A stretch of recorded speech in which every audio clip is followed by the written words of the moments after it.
ওকে, আসসালামু আলাইকুম। আজকে আইএলস আমাদের Gyanghor presents IELTS 6 day long short কোর্সে আজকে হচ্ছে ডে 5। আমরা আজকে আইএলস স্পিকিং সম্বন্ধে জানবো। প্রথম সেশনে আমরা একটা ওভারভিউ করেছিলাম আইএলস এর, আর পরবর্তী 4টা সেশনে 4টা মডিউল, মানে আজকে হচ্ছে 5 নাম্বার সেশন। আমরা জানি যে আইএলস পরীক্ষাতে প্রথমে লিসেনিং, তারপরে রিডিং, তারপরে রাইটিং এবং সবার শেষে স্পিকিং হয়। এখন এটা ডিপেন্ড করে যে আপনি যদি কম্পিটিটিভ পরীক্ষা দেন তাহলে আপনি যে দিন বাকি 3টা মডিউলের পরীক্ষা দিচ্ছেন একসাথে, ওই দিনই আপনার স্পিকিংটা হয়ে যাবে। আর আপনি যদি পেপার বেস পরীক্ষা দেন সেক্ষেত্রে আইএলটিএস স্পিকিং এর এক্সামটা হয়তো 3 দিন আগে পরে আগে পিছনে হতে পারে, এটা কোনো ইস্যু না। এক্সামে যেরকম ক্রোনোলজিক্যাল অর্ডার, প্রথমে লিসেনিং, তারপরে রিডিং, তারপর রাইটিং।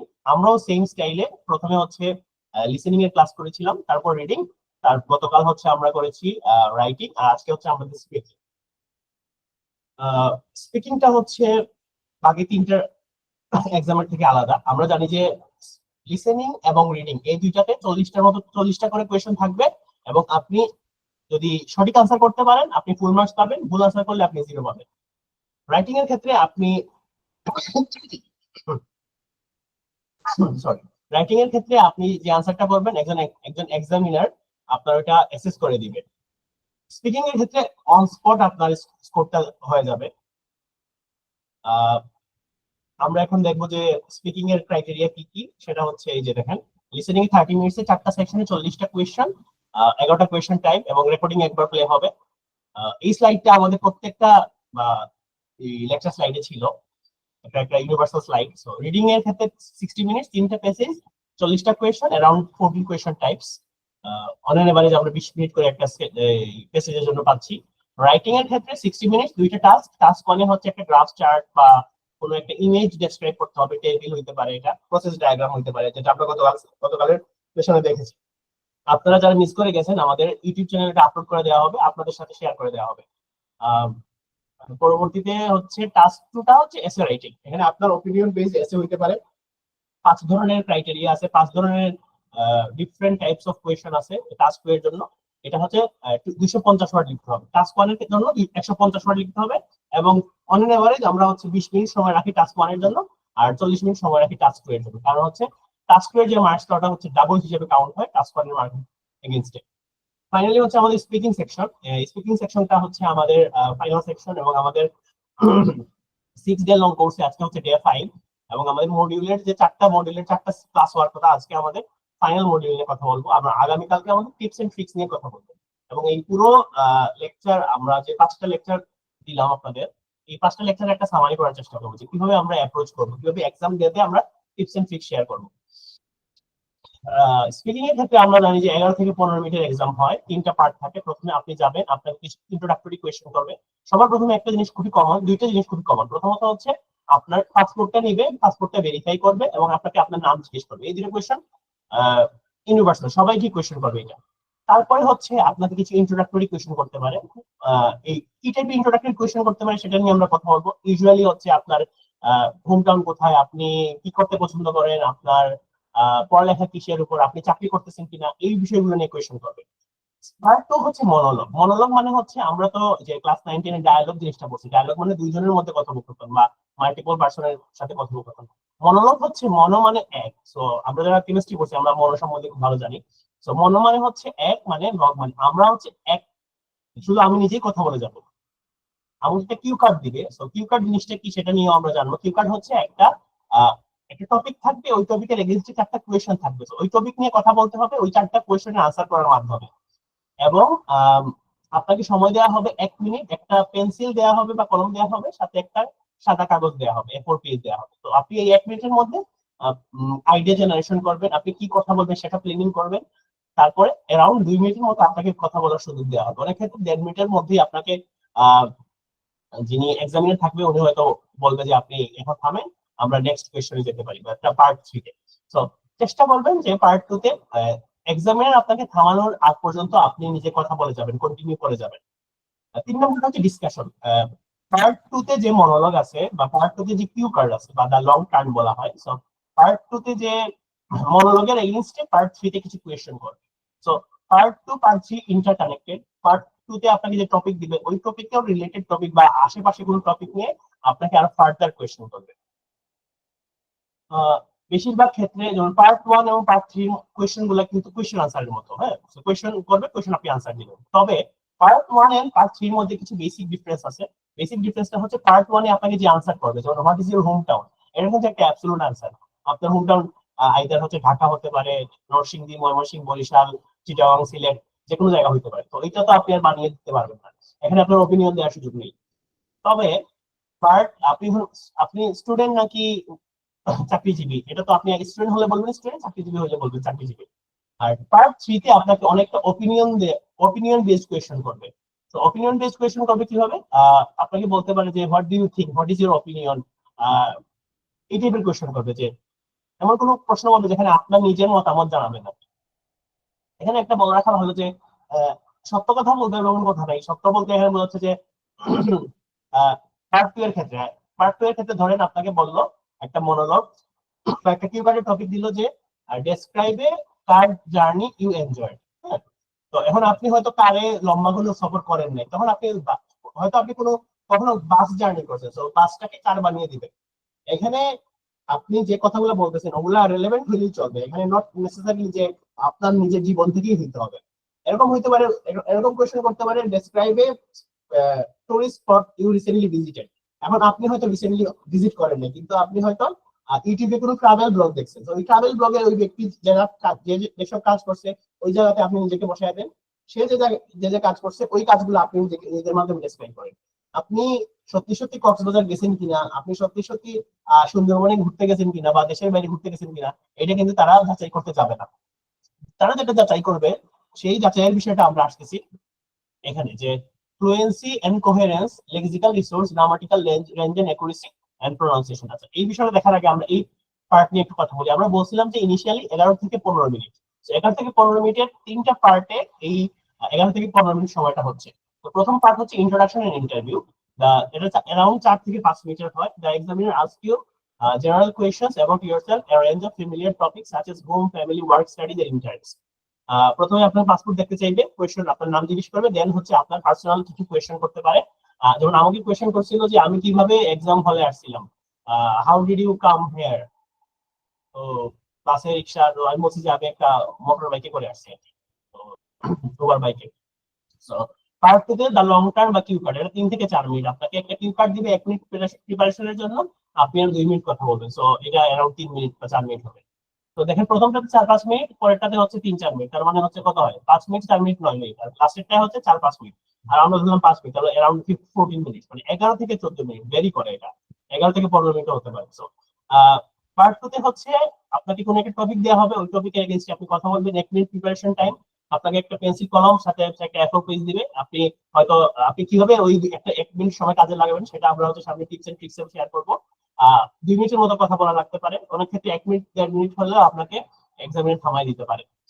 তবে যদি এরকম হয় যে আপনি 1 মিনিটে কথা বলে শেষ করছেন, তখন এটা আপনার একটা ইনক্যাপাসিটি, মানে ক্যাপাবিলিটি একটু কম, এটা ধরে রাখবে আর কি এক্সামিনার।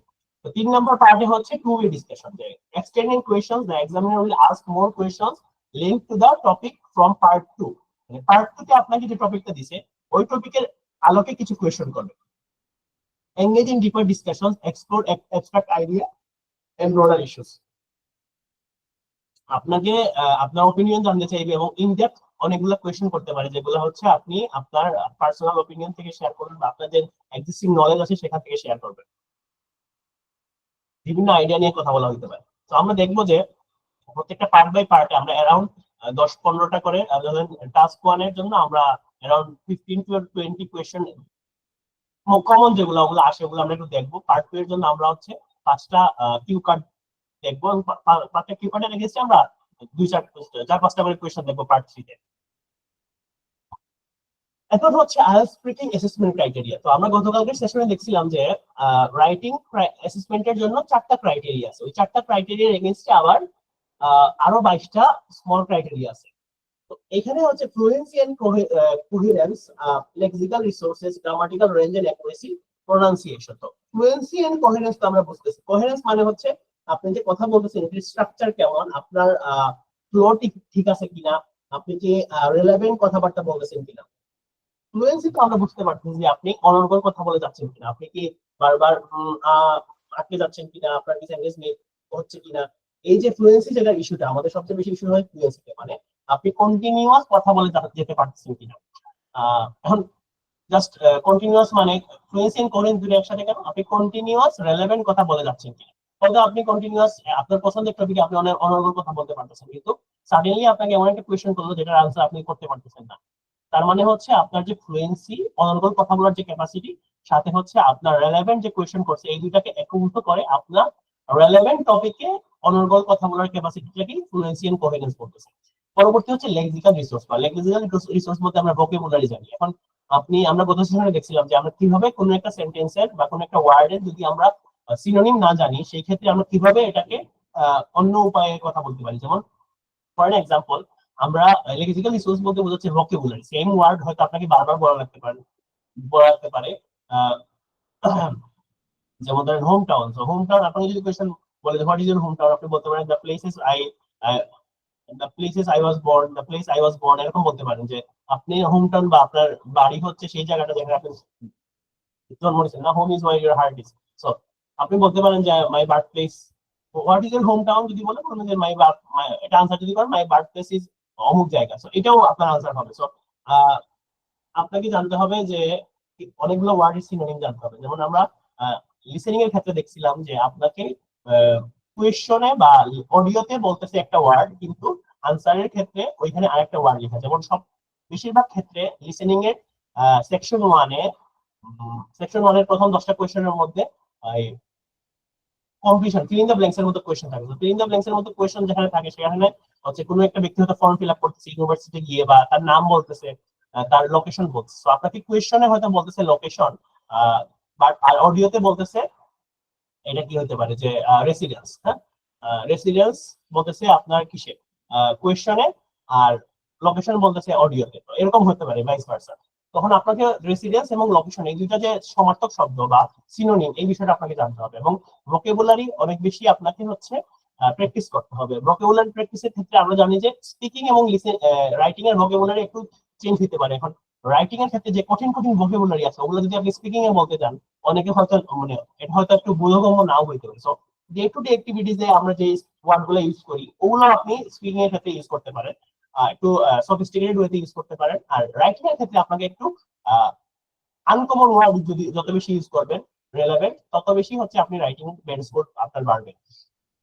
3 নম্বরটা তো বলছে গ্রামাটিক্যাল রেঞ্জ এন্ড অ্যাকুরেসি। এখন অনেক ক্ষেত্রে আমরা যে ধরেন পাস্ট ফর্ম বা পাস্ট পার্টিসিপল বা থার্ড পারসন সিঙ্গুলার নাম্বারের সাথে এস বাই এস যোগ করি না, এইটা আমাদের স্পিকিং এর ক্ষেত্রে। এবং স্পিকিং এর ক্ষেত্রে আমরা ল্যাঙ্গুয়েজে যে ডেফিনেশন জানি যে মনের ভাব প্রকাশ করাটাকেই ল্যাঙ্গুয়েজ বলতেছে। তো যেমন ধরেন সাইন ল্যাঙ্গুয়েজে আমি যদি আপনাকে থামস আপ দিলাম, থামস আপ মানে হচ্ছে ওকে। আমি আপনাকে হচ্ছে ওয়েভ দিলাম, মানে হাই বা এটা টাটাও হইতে পারে। সো আমি যখন থামস আপ দিলাম, তার মানে বোঝা যাচ্ছে যে ওকে বলছি। সো থামস আপ মানে হচ্ছে একটা এক্সপ্রেশন ডিনোট করছে। সো এক্সপ্রেশন ডিনোট করার মাধ্যমে হচ্ছে যে ব্যক্তি আমার সাথে কানেক্টেড আছে, বা আমার সাথে যার সাথে আমার দেখা হচ্ছে, সে বুঝতে পারছে যে ওকে, এভরিথিং ইজ ওকে। এটা একটা কমিউনিকেশনের মেথড। সো আমরা জানি যে মনের ভাব প্রকাশ হয়ে গেল আমার থামস আপের মাধ্যমে, কিন্তু এই স্পিকিং এর ক্ষেত্রে কিন্তু জাস্ট এই মনের ভাব প্রকাশ করাটাকেই আমরা এখানে ওই স্পিকিংটা বলতে পারতেছি না, কারণ এখানে অ্যাকুরেসির যে বিষয়টা, আমরা কি সঠিকভাবে ইংরেজি কথা বলতে পারতেছি না। It's a formal platform. আমরা আইএলটিএস একাডেমিক দিচ্ছি, একাডেমিক কেন দিচ্ছি? আমরা আইএলটিএস একাডেমিক দিচ্ছি কারণ আমরা ইউনিভার্সিটিতে পড়তে চাই, আমরা হায়ার স্টাডি করতে চাচ্ছি, আমরা অনার্স বা মাস্টার্স বা পিএইচডি আমরা অবশ্যই করব। এই জন্যই আমরা আইএলটিএস একাডেমিকটা দিচ্ছি, না হলে তো আমরা আইএলটিএস কি দিতাম, জেনারেল দিতাম চাকরি করার জন্য যদি যেতাম। এখন আমরা আইএলটিএস একাডেমিক দিচ্ছি মানে আমরা 4টা ক্রাইটেরিয়া দিচ্ছি: লিসেনিং, রিডিং, স্পিকিং, রাইটিং। তার মানে লিসেনিং মানে কি, আমরা যখন ইউনিভার্সিটিতে ভর্তি হবো, প্রফেসর যখন আমাদের কোনো লেকচার দিবে, আমরা এটা শ্রবণ করতে পারতেছি কিনা, আমরা আমাদের ব্যাচমেটদের সাথে যখন ডিসকাশন করতেছি, গ্রুপ ওয়ার্ক করতেছি, প্রজেক্ট করতেছি, তখন তারা যে কথাগুলো বলতেছে আমরা শুনতে পারতেছি কিনা।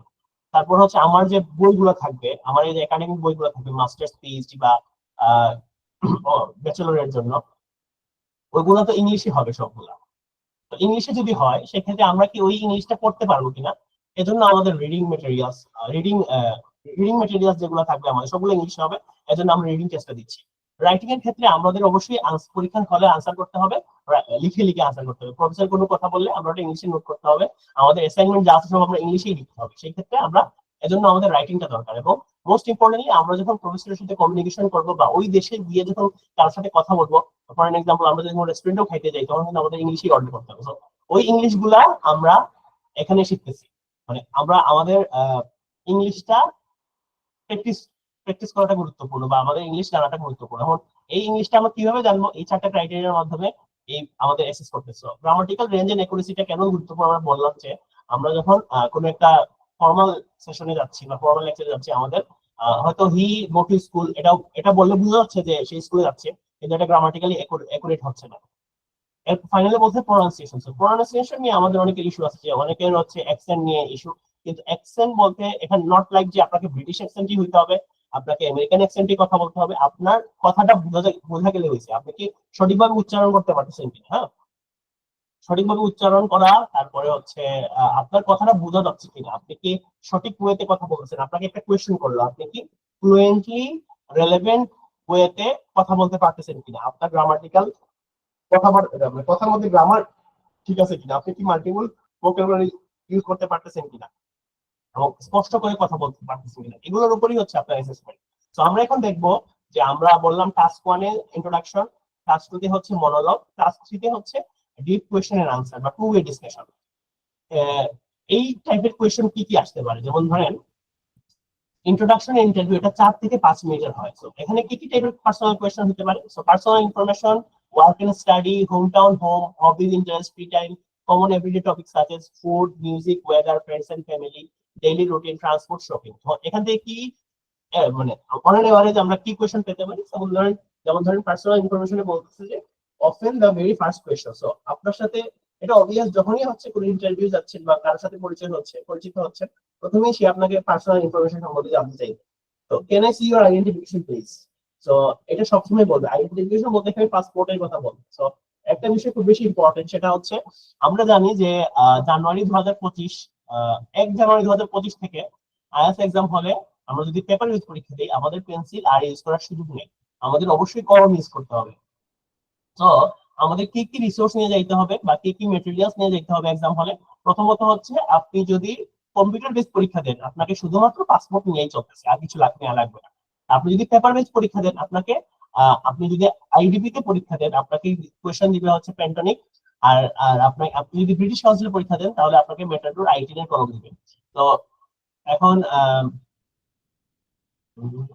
আপনি যদি পেপারে পরীক্ষা দেন, আপনি শুধু কলম নিয়ে গেলেই হবে, তা আপনাকে তারা কলম দিবেও। আপনি যদি কিছু না নিয়ে যান, তাও হচ্ছে আপনাকে তারা কলম দিবে। কিন্তু একটা জিনিস আপনাকে অবশ্যই ম্যান্ডেটরি নিতে হবে, সেটা হচ্ছে পাসপোর্ট। তো আপনি পেপার বেস দেন বা কম্পিউটার বেস দেন, ডাজেন্ট ম্যাটার, আপনাকে অবশ্যই পাসপোর্ট সাথে করে নিয়ে যেতে হবে। এবং পাসপোর্ট যখন নিয়ে যাবেন, তখনই হচ্ছে আপনি তারা আপনার একটা ছবি তুলবে এখানে, এবং আপনার ফাইনাল যে রেজাল্ট শিট, ওই রেজাল্ট শিটে আপনার এক্সাম ডেতে যে ছবিটা খুশি আপনার, ওই ছবিটা দেওয়া থাকবে। তো আপনাকে প্রথমেই বলবেন পাসপোর্টটা দেখার জন্য। এখন সম্ভবত কম্পিউটার বেস হইলে এটা জুম কলের মাধ্যমে এক্সাম হবে বা ইন্টারভিউটা হবে, বা আপনার যে স্পিকিং টেস্ট এটা জুম কলের মাধ্যমে হবে। আপনি যদি কম্পিউটার বেস পরীক্ষা দেন, সেক্ষেত্রে আপনার পাসপোর্ট আগেই চেক করে ফেলবে আর কি। আগে যারা বাইরে থাকবে, মানে এক্সাম হল ইনভিজিলেটর যারা থাকবে, তারাই হচ্ছে আপনার পাসপোর্টটা চেক করে দিবে। আর যদি ফিজিক্যাল ফিজিক্যাল ভাইবা হয় বা ফিজিক্যাল স্ক্রিনিং টেস্ট হয় আপনার, যেটা আপনি পেপার ওয়াইজ পরীক্ষা দিলে ফিজিক্যাল স্ক্রিনিং টেস্ট হতে পারে, তো তখন আপনাকে অন স্পট আপনার যখন এক্সাম শুরু হবে স্পিকিং এর, তখনই হচ্ছে আপনার পাসপোর্টটা চেক করবে। তো what is your full name? So এই কোশ্চেন সবসময় বলবো, এই কোশ্চেন আনসার জাস্ট এভাবে করা যেতে পারে যে my full name is Tahmid Ahmed, you may call me Tahmid. মানে আপনি আপনার নিকনেমটাও বলে দিলেন, আপনার নিকনেম যেটা আছে বা যে নামে আপনাকে ডাকা হয়, ওই নামে আপনি বললেন যে my name is Tahmid Ahmed, you may call me Tahmid. এরপরে কোয়েশ্চন হচ্ছে where are you from. So where are you from মানে হচ্ছে what is your home town. So মানে আপনি কোন জায়গা থেকে আসছেন। এখন বলতে পারেন যে এটা আরেকটা বিষয় হচ্ছে, কখনোই আমরা একটু পরে দেখবো যে কিছু কমন মিস্টেক্স আমরা যেটা করি স্পিকিং টেস্টের ক্ষেত্রে, এবং আমাদের কিছু সাজেশনস আমরা আপনাদের দিব এই সবগুলো কোয়েশ্চেন আনসার দেখার পরে। কমন মিস্টেক্স এর মধ্যে একটা মিস্টেক হয় যে আমাকে বললো যে হোয়ার আর ইউ ফ্রম, আমি জাস্ট বললাম যে আই এম ফ্রম সিলেট বা I am from Dhaka, I am from Chittagong. আমি জাস্ট চিটাগং বললেই কিন্তু তখন এটা কিন্তু আমরা চেষ্টা করবো একটু ইলাবোরেট আনসার করার জন্য। যেমন আমি যদি বলি যে আমি ঢাকা থেকে বা আমার হোমটাউন ঢাকা থেকে, আমি বলবো যে I am from Dhaka, which is the capital city of Bangladesh. অথবা I am from Chittagong, which is the Chittagong কি বলে বিজনেস, চিটাগাং আমি চিটাগাং থেকে না জানি, আমি বলতে পারছি না স্যার। চিটাগাং হচ্ছে বন্দরনগরী বলে, সো বন্দরনগরীর এবং এখানে বলতে পারি যে I am from Chittagong which is famously known for its port, অথবা I am from Sylhet which is famously known for its tourism, অথবা I am from Sylhet which is also known as the second London. যেহেতু British কাউন্সিলে পরীক্ষা দিচ্ছি, লন্ডনের কথা বলা যায়। I am from Satkhira, which is known for the evergreen Sundarban forest. এরকম আমরা বলতে পারি। তো at least একটা অ্যাট্রিবিউট অ্যাড করার চেষ্টা করবেন আপনার আনসারের। So do you work or are you a student? এখানে যদি আপনি স্টুডেন্ট হন, আপনি যদি স্টুডেন্ট হন তখন বলবেন যে I am a student. Currently I am বলতে পারেন currently I am pursuing my Bachelor of Science in কি হতে পারে, bachelor of science in environmental science from Bangladesh university of professionals. অথবা বলতে পারেন যে right now I am studying in linguistics from university of Dhaka, অথবা right now I am pursuing my masters of development studies from university of Dhaka which is the number 1 university of Bangladesh. এটা আপনার যেটা ইচ্ছা, but at least আপনি just বলবেন যে আপনি যদি স্টুডেন্ট হন সেক্ষেত্রে বলবেন যে আপনি কিসে পড়তেছেন। Right now I M A fourth year student of development studies in university of Dhaka, মানে আপনি এখন চতুর্থ ইয়ারে পড়তেছেন, ফোর্থ ইয়ারে পড়তেছেন অনার্স এর জন্য ডেভেলপমেন্ট স্টাডিজে ঢাকা ইউনিভার্সিটি। এই এটলিস্ট এই কথাগুলো বলবেন, just I M a student বললেই হবে না, আপনি বলবেন যে আপনি কি পড়তেছেন। আপনি যদি কাজ করেন বা ডু ইউ ওয়ার্ক বলবেন যে currently I am working as a কি হতে পারে, ধরেন I am working as a human resource officer in the XYZ company. আপনি একটা কোম্পানির নাম বলবেন, অথবা এটাও বলতে পারেন যে I am currently working in the XYZ company as a human resource officer for the last 3 years. At least এইসব কথা বলবেন, মানে সবগুলা কথার সাথে অ্যাটলিস্ট একটা বা দুইটা আপনি এক্সটেন্ডেড সেন্টেন্স ইউজ করবেন। কারণ এটা তো জাস্ট হচ্ছে ইয়েস নো আনসার না, আপনার এক্সামিনারকে বুঝতে হবে যে আপনি ইংরেজি ভালো বলতে পারেন। এখন আপনি হয়তো খুব ভালো বলতে পারেন কিন্তু আপনি এক্সপ্রেস করেন না, সেক্ষেত্রে কিন্তু আপনার এই যে মার্কিংটা আসবে না। এবং আমরা টার্গেট করে রাখছি যে অ্যাটলিস্ট আমরা বেয়ার মিনিমাম 7 টার্গেট করে রাখছি। সো আমরা যদি 7 পাইতে চাই ডেফিনেটলি আমাদের একজন গুড ইউজার হতে হবে। আমরা সেদিন দেখলাম যে আমাদের ব্যান্ড 9, ব্যান্ড 8, ব্যান্ড 7, ব্যান্ড 6 প্রত্যেকটা ব্যান্ডে আলাদা করে নাম আছে। আপনি যদি ব্যান্ড 7 পান তার মানে বোঝা যাচ্ছে যে you are a good English user. পরবর্তীতে বলতেছে যে work and study. So work and study নিয়ে অনেক ফার্দার কোশ্চেন করে, যে do you work or are you student, এই টাইপের কোশ্চেন করার পর এটার সাথে রিলেটেড আরো কিছু কোশ্চেন করতে পারে। বলতে পারে what do you do, what are you studying. So আপনি বলবেন যে আপনি আগে বললেন যে I am student of development studies in university of Dhaka, তখন আপনাকে বলতে পারে হোয়াট আর ইউ স্টাডিং, তখন আপনি বললেন যে I am studying development studies which is a study of the contemporary development, which is a multidisciplinary subject consisting of sociology, economics, and all the social science. You can say the mother subject of social science. You can call the development study is the mother science of social science. এটা বলতে পারেন। তারপরে যদি linguistics এ পড়েন আপনি আপনার subject সম্বন্ধে খুব ভালো জানবেন। যেমন ধরেন আমি যদি বলি আমি আন্ডারগ্রেডে কি কোর্স সাবজেক্টে করছি, এটা হচ্ছে হোয়াট আর ইউ স্টাডিং। আমি যখন হচ্ছে পরীক্ষা দিই তখন আমি মাস্টার্সে ছিলাম কিসে, বিইউপি তে এনভায়রনমেন্টাল সায়েন্সে মাস্টার্স করতেছি। আর এই মুহূর্তে আমি ঢাকা ইউনিভার্সিটিতে আমার একটা সেকেন্ড মাস্টার্স করতেছি। আমি যখন পরীক্ষা দিই তখন আমি মাস্টার্সের ফাইনাল সেমিস্টারে ছিলাম। তো আমাকে যদি কোয়েশ্চেন করতো আমি কি কিসে পড়তেছি, তো আমি আই উড সে যে currently I am pursuing my Masters of Environmental Science from Bangladesh University of Professionals. Previously, I completed my bachelor from the same subject. Environmental science is a mother subject, or you can say the environmental science is a multidisciplinary subject from all the aspects from science, arts, as well as the commercial perspective. Environmental science includes all of them combined. এই টাইপের একটা কথা আপনি বলতে পারেন। What do you do? চাকরির ক্ষেত্রে যদি বলে তো বলবেন যে I am currently pursuing, or I am currently working as a human resource officer, or I am currently working as a lecturer of অমুক সাবজেক্ট। এখন আপনি কি কাজ করতেছেন সেটা আপনি বলবেন, এবং জাস্ট এটা বলেই থাকবেন না যে আই এম কারেন্টলি ওয়ার্কিং।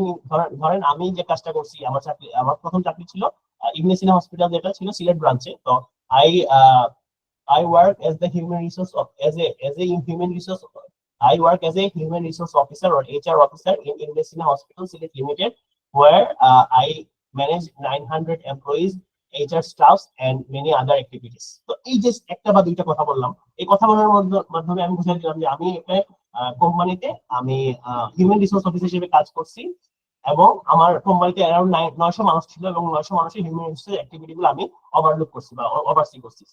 এরপরে হচ্ছে যে why did you choose this subject, job, choose that job or subject? তো আমার ক্ষেত্রে কি হয়েছিল, আমার ক্ষেত্রে হয়েছিল যে আমি মাত্র মাস্টার্স পাস করে গেছিলাম, তো আমি চাচ্ছিলাম যে আমি আমার ওয়ার্ক এক্সপেরিয়েন্সের জন্য যেটা আমার জন্য সুইটেবল হয়। তো আমি যদি বলি আমার ক্ষেত্রে যে আমি চাকরিটা চুজ করছিলাম, আমি ঢাকাতে পড়ালেখা করছি, পরে আমি আমার বাসায় চলে গেছিলাম, আমার হোম টাউনে। আমি চাচ্ছিলাম যাতে হোম টাউনে কিছুদিন থাকার পরে আমি যখন আবার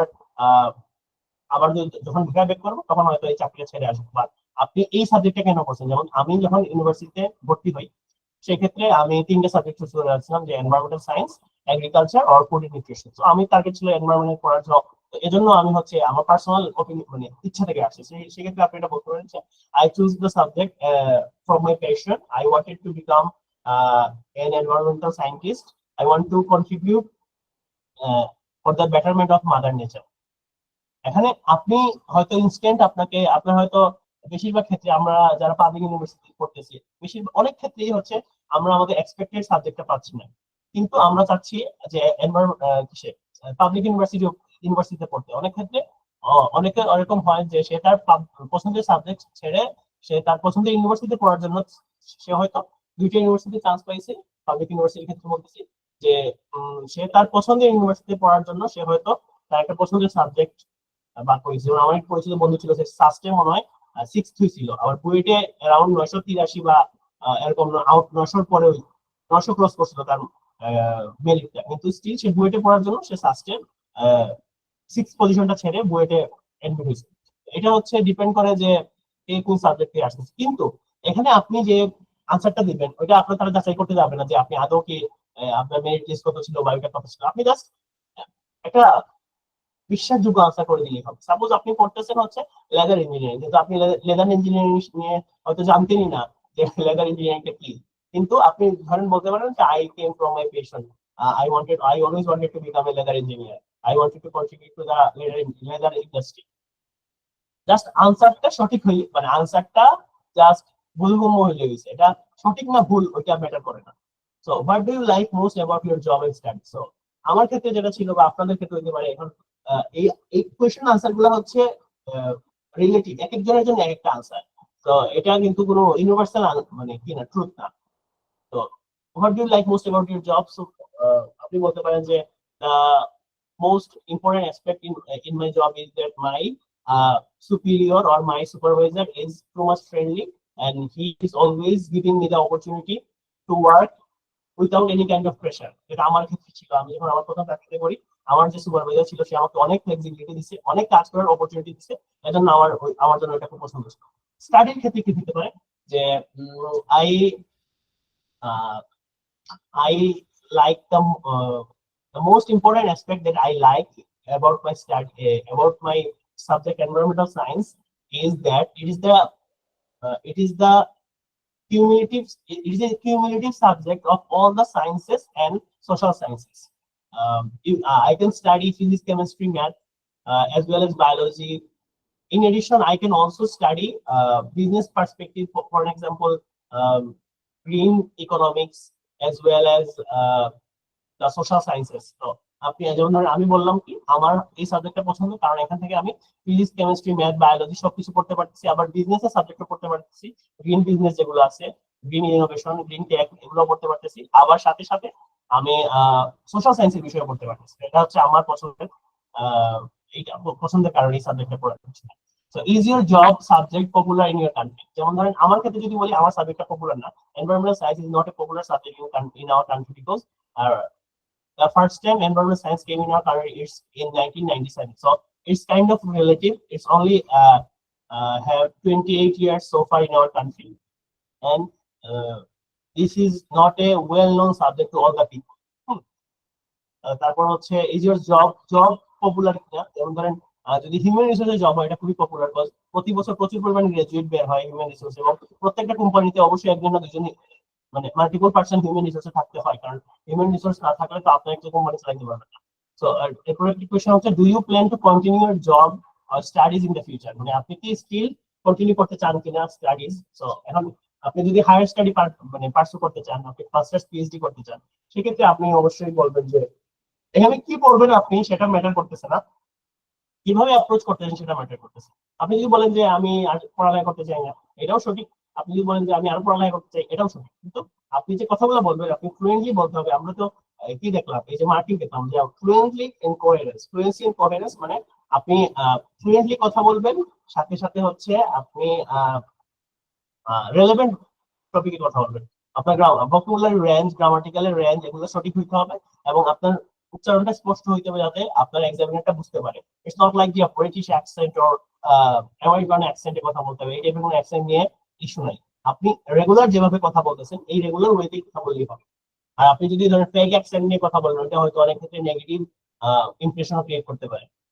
বিশেষ করে যারা ফরেনার এক্সামিনার থাকবে তাদের সামনে যদি আপনি অ্যাকসেন্ট শোকেস করতে চান, তারা একটু ঝামেলা করতে পারে। ডিপেন্ড করে এটা, যেহেতু আহ, এখানে কিন্তু অনেক কিছু ম্যাটার করে। যেমন ধরেন আপনার যে এক্সামিনার, তার ধরেন মেজাজটা খুবই খারাপ, সে হয়তো এখন আপনার এই যে অ্যাকসেন্ট দেখার পর তার মেজাজ আরো খারাপ হয়ে গেল, সে যদি আপনাকে 5 দেয় 6 দেয়, তখন কিন্তু আপনি আপনার চ্যালেঞ্জ করার সুযোগ আছে। আপনি চ্যালেঞ্জ করতে পারবেন, ওয়ান স্কিল মাইগ্রেশন দিতে পারবেন, ওয়ান স্কিল ডেভেলপমেন্ট দিতে পারবেন, কিন্তু ওইটা কিন্তু সমস্যা। আমরা জানি যে আপনি চাইলে এখন আপনার ধরেন 4টা মডিউল, 3টা মডিউল খুব ভালো হয়েছে, একটা মডিউল খারাপ হয়েছে, আপনি চাইলে ওই মডিউলটা আবার পরীক্ষা দিতে পারেন। তবে এখানে একটা ইস্যু আছে। রিসেন্টলি আমি একটা ইউনিভার্সিটির সার্কুলারে দেখলাম, যেমন ধরেন ইম্পেরিয়াল কলেজ, পৃথিবীর 2 নম্বর ইউনিভার্সিটি ইউএস র্যাঙ্কিং, ইউএস এর ইউকে একটা ইউনিভার্সিটি, ইম্পেরিয়াল কলেজ লন্ডন, ইংল্যান্ডে, ইংল্যান্ডের রাজধানী লন্ডনে। সো ইম্পেরিয়াল কলেজে আপনি যদি হচ্ছে ওয়ান স্কিল মাইগ্রেশন দেন বা ওয়ান স্কিল ডেভেলপমেন্টটা দেন, তাহলে কিন্তু হবে না। আপনাকে একবারে 4টা পরীক্ষার যে স্কোরটা আসছে ওই স্কোরটা সাবমিট করতে হবে। আপনি যে স্কোর যে আপনি যদি কোনটাতে আবার পরীক্ষা দেন, জাস্ট একটা মডিউলে আবার পরীক্ষা দেন, তাহলে ওই স্কোরটা তারা এলাও করবে না। তো আমরা চেষ্টা করবো ওয়ান এট এ টাইম, মানে আমরা একেবারেই সবগুলো শেষ করে ফেলবো, মানে একবারেই 4টা পরীক্ষা দিয়ে ভালো টেস্ট স্কোর করার জন্য। এবং আমরা টার্গেট করছি যে আমরা listening reading a at least 35 target করব, মানে 8 ব্যান্ড, রাইটিং এ 7+, স্পিকিং ও আমরা 7+ ট্রাই করব। তারপরে আমাদের এভারেজে 7.5 আসছে। 7.5 is a dissent score, but আমরা চেষ্টা করব যত বেশি রাখা যায়, the more the better. So এখানে আরো কিছু কোয়েশ্চেন আছে ইন্ট্রোডাক্টরি পার্টে, যে এগুলো হচ্ছে কমন কোয়েশ্চেন। সো আপনি গুগলে যদি সার্চ করেন, আপনি যদি এআই কে জিজ্ঞেস করেন, বা আপনার অনেকগুলো মেকারের বইটা যদি দেখেন, মেকারের স্পিকিং এর বই আছে, ওই স্পিকিং এর বইটা যদি দেখেন, সেক্ষেত্রে আপনি কিন্তু এই অনেকগুলা মডেল মডেল কোয়েশ্চেন পাবেন। এবং আমরা বলি যে 10 থেকে 19, কেমব্রিজের 10 থেকে 19 বই যেগুলো আছে, 10টা বই। তো কেমব্রিজে টোটাল 1 থেকে 19 পর্যন্ত বই আছে, বাট আমরা বলি যে 10 থেকে 19 পড়তে, রিসেন্ট যেগুলো আছে ওগুলো একটু বেশি করে পড়তে। প্রত্যেকটা বইয়ে 4টা করে মডেল কোয়েশ্চেন আছে, 10টা বইয়ে 40টা মডেল কোয়েশ্চেন, এবং প্রত্যেকটা মডেল কোয়েশ্চেনে হচ্ছে একটা করে ফুল স্পিকিং টেস্ট আছে। তো আপনি 40টা ফুল স্পিকিং টেস্ট যদি আপনার কোনো ফ্রেন্ডের থ্রুতে দেন, যেমন ধরেন আপনি একটা ফ্রেন্ডকে বললেন যে তুমি আমাকে কিছু সময় দাও, এরকম তুমি আমাকে 20 মিনিট সময় দিলে, সে হয়তো আপনাকে কোয়েশ্চেন গুলো দেখে দেখে করলো, আপনি আনসার করলেন, আপনাকে একটা মনোলগ লিখতে বললো, বলতে বললো, আপনি হয়তো 1 মিনিট সময় নিয়ে প্রিপারেশন নিলেন, তারপর মনোলগটা বললেন, দেন আবার সে ফার্দার আপনাকে কোয়েশ্চেন করলো। কারণ কোয়েশ্চেন গুলো দেওয়া আছে বইতে দেওয়া আছে, আপনি বইয়ের পিডিএফটাও পাবেন, আমরা পিডিএফটা গ্রুপে শেয়ার করে দিছি। আপনাদের হোয়াটসঅ্যাপ গ্রুপে আছেন, আমাদের এই কিটা পাবেন, আমরা আরেকবার শেয়ার করে দিব। তাহলে ওই মনোলগটা যে গুগল ড্রাইভের লিঙ্ক, যেখানে 1 থেকে 19 পর্যন্ত সবগুলা কেমব্রিজের বইয়ের পিডিএফ আছে, আর আপনি বাজার থেকে কিনতে পারেন খুব অল্প দামে। হয়তো আপনি 10 থেকে 19 বই কিনতে হয়তো 50 টাকা না পার বই, 50 টাকা যদি হয় তাও 500 টাকায় আপনি ফুল সেট বই কিনে ফেলতে পারছেন, মানে 10 থেকে 19টা। তো এই যে 40টা মডেল কোয়েশ্চেন আপনি যখন দিবেন, মোটামুটি আপনার একটা আন্দাজ হয়ে যাবে কি টাইপের কোয়েশ্চেন আসতে পারে টাস্ক 1 এর ক্ষেত্রে বা পার্ট 1 এর ক্ষেত্রে। পার্ট 1 এ এখানে আমরা দেখলাম যে personal information, work and study নিয়ে কিছু কোয়েশ্চেন, তারপর আমরা কি হোম টাউন বা হোম নিয়ে question. So tell me about your home town, so tell me about your hometown বা হোয়ার আর ইউ ফ্রম। এটা হোয়ার আর ইউ ফ্রম মানে হচ্ছে আপনাকে বলতেছে আপনি কোথা থেকে আসছেন, সো বা আপনার হোম টাউন কোথায়, এটা জাস্ট বলার পরে আপনি ধরেন tell me about your hometown যদি বলে।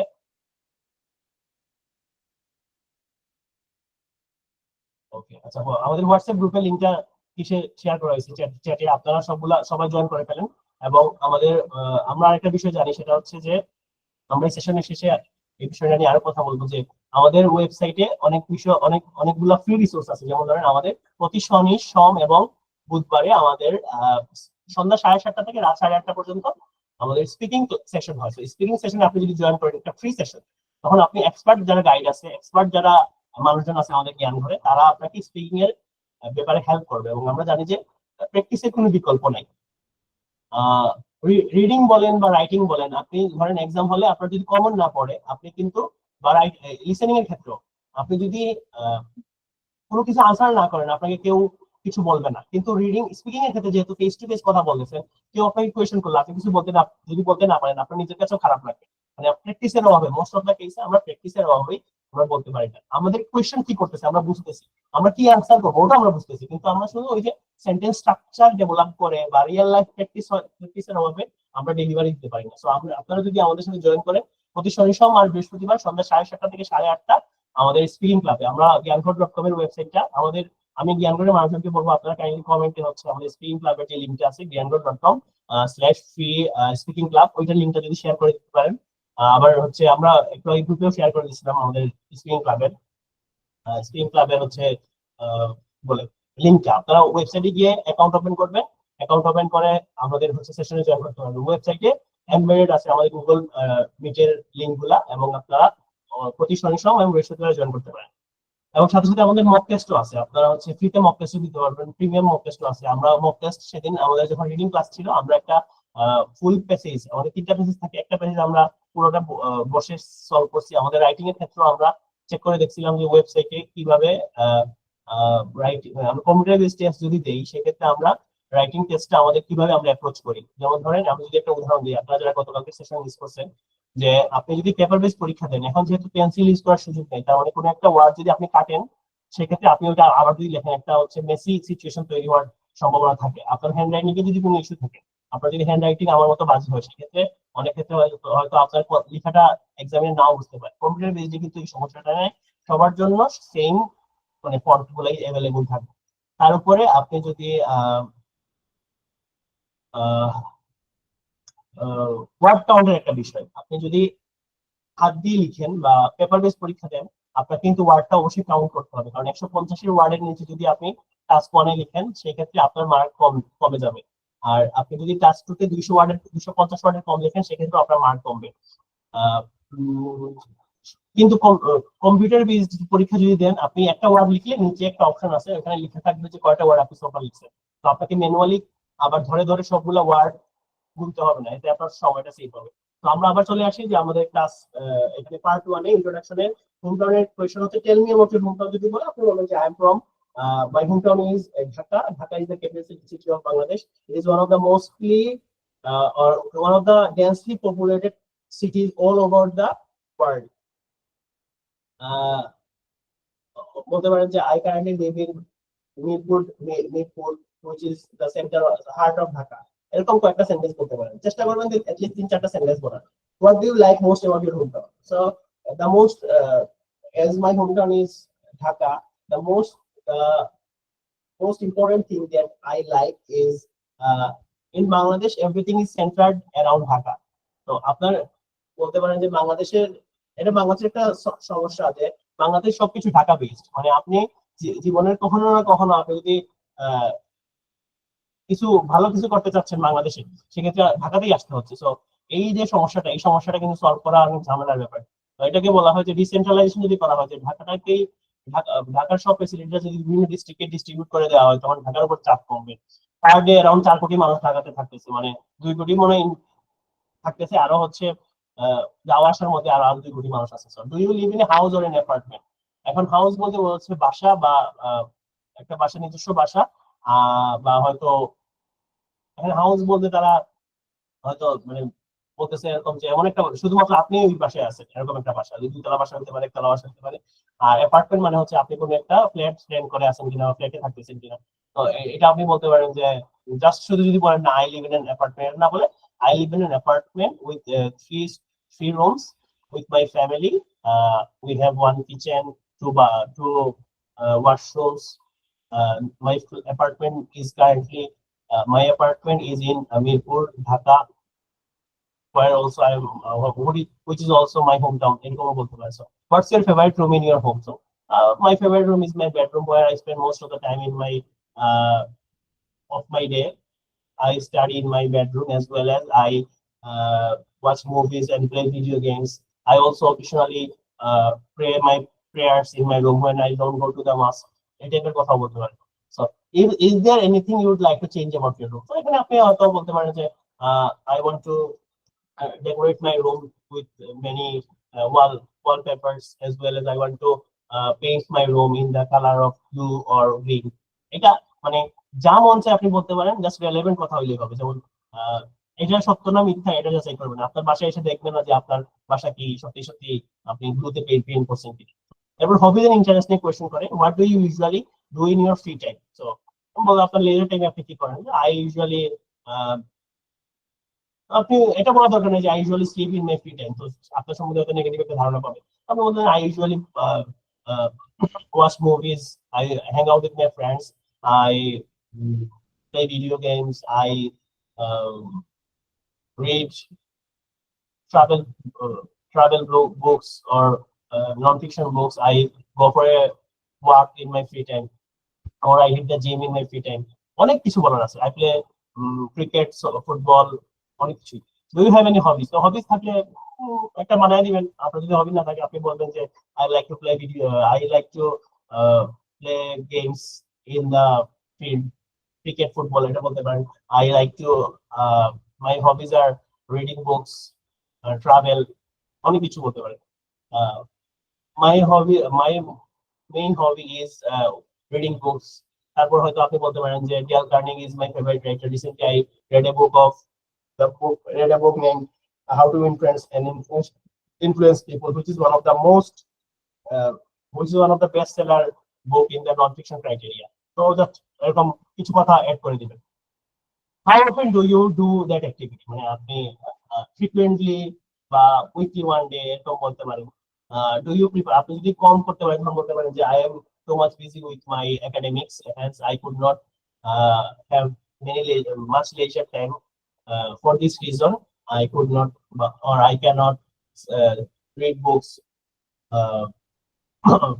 regularly. Do you prefer to do your hobbies alone or with others? আপনি যদি বই পড়েন তাইলে আপনি হয়তো অ্যালন, কারণ বই তো পড়তে গেলে অ্যালন লাগে, আপনি তো পুরো হবের মধ্যে বই পড়তে পারেন না। আর do you prefer to do your hobbies with others? So for example, if you like to play cricket or football, then you cannot play cricket or football alone. So you can say that I like to practice my hobbies with my friends and my family members. Depends. এখন তখন আবার বলবেন যে for example, I like to watch movies in the cinema hall, and I often go with my friends to have a great time. আবার অনেকে একা cinema দেখতে পছন্দ করতে পারে, ডিপেন্ড করে আপনি কি অ্যানসার করতে। কমন এভরি টপিক, এখানে আরো কিছু টপিক নিয়ে কোয়েশ্চেন করতে পারে। যে আমাকে কোয়েশ্চেন করছিল কি জানো, আমি রিসেন্টলি একটা মক টেস্ট দিয়েছিলাম গত বছর, তখন আমাকে কোয়েশ্চেন করছিল যে ফ্রুট কি পছন্দ করি কিনা, আমি কি টাইপের ফ্রুট পছন্দ করি, আমি কি ফরেন ফুড গুলা খাইতে পছন্দ করি কিনা। So what's your favourite food, do you enjoy cooking? So আপনি যদি বলেন যে ডু ইউ এনজয়, তখন আপনি যদি কোনো রান্না বান্না না পারেন আপনি বলবেন যে most actually I am currently a student, I live with my family, the cooking part is mostly done by my mother, hence I don't have the time or opportunity to cook. What's your favorite food? My favorite food is rice with chicken curry. And আপনার বলতে পারেন যে আপনার মায়ের কথা বলতে পারেন যে আপনার মায়ের হাতের রাইস উইথ চিকেন কারিটা আপনার পছন্দ। মিউজিকের ক্ষেত্রে what kind of music do you like? That I like folk music, and my most favorite singer is Paul Abdul Karim. And his কি টাইপের গান বলতে পারে পাউল আব্দুল করিম? একটা গান যদি আমাকে বলি যে কেন প্রীতি বাড়াইলের বন্ধু ছাইরা যাইবা যদি, এই টাইপের একটা গান বলতে পারে। অথবা আপনি যেহেতু আপনি যদি চান যে ইংলিশ কারো সিঙ্গারের নাম বলতে, যে my favorite singer is Weekend. So Weekend Band, I like the songs of Weekend Band. My favorite song is Tears or something. Tears maybe. Okay. So how often do you listen to music? Occasionally, every day, depend করে আপনি কি বলবেন। So whether What's the weather like in your hometown? What's your favorite season?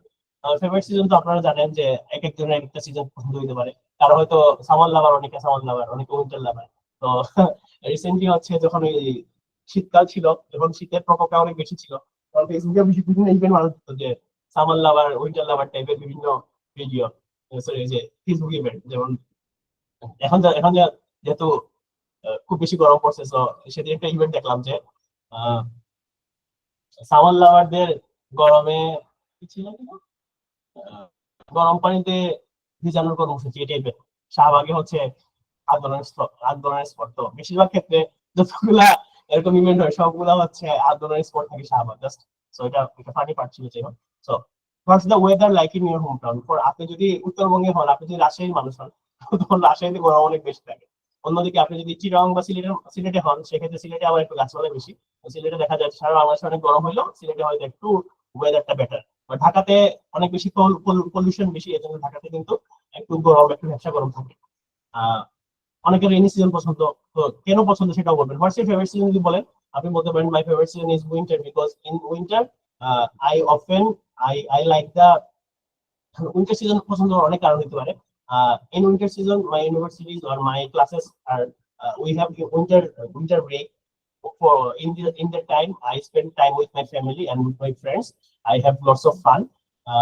আবার এরকম হতে পারে যে আপনি হয়তো গ্রীষ্মকাল পছন্দ করেন। I like summer because we have lots of fruits in that time. Then friends and family. Do you spend much time with your friends and family? Who are you closest to your family? আমি বলতে পারেন যে আপনি যদি ফ্যামিলির সাথে থাকেন, তাহলে আপনি ফ্যামিলির সাথে বেশি টাইম স্পেন্ড করতেছেন। এই যেমন ধরেন আমি বা আমরা অনেক যারা হচ্ছে আমরা হোম টাউন রেখে আমরা হোম টাউনের বাইরে পড়ালেখা করতে আসছি, আমরা হয়তো আমাদের ফ্যামিলির সাথে থাকতেছি না, আমরা হয়তো ফ্রেন্ডদের সাথে মেস নিয়ে থাকতেছি বা একা থাকতেছি। তখন আপনি বলবেন যে I live alone in a apartment. However, as I am not with my family right now, I spend most of my time with my friends. Who are you closest to your family?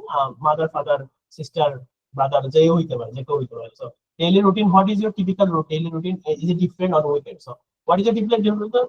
বলতে পারেন যে as I am a student, I have classes 5 days in a week. Mostly my classes starts from 8 a.m. to 2:30 p.m. So I woke up around 6:30 a.m. Then I prepare myself for a meal and I go to university, or with the university bus. Then after my classes, I come to my home. Then I take my lunch, then go for a small nap. In afternoon, একটু কিছু বলতে পারেন, যেহেতু এটা typical daily routine বলছে, এটা কিন্তু একটু লম্বা question. So in afternoon, I go for a walk, or I play football in the local field. After in the evening, I sit for study. Sometimes I study with my friends through online meeting. Then I take my dinner. I also after my dinner I watch TV series or movie, and there's a typical day for me. And however, in the weekends when I don't have any classes, this routine varies. For example, as I am a travel freak persona, I often go for a hike, or I often go outside my district to explore the nature. এটা আপনি এরকম বলতে পারেন। Transport, how do you usually travel to work or university? What's your favorite way to travel? এটা আপনি এভাবে বলতে পারেন যে I usually travel to my university via metro rail.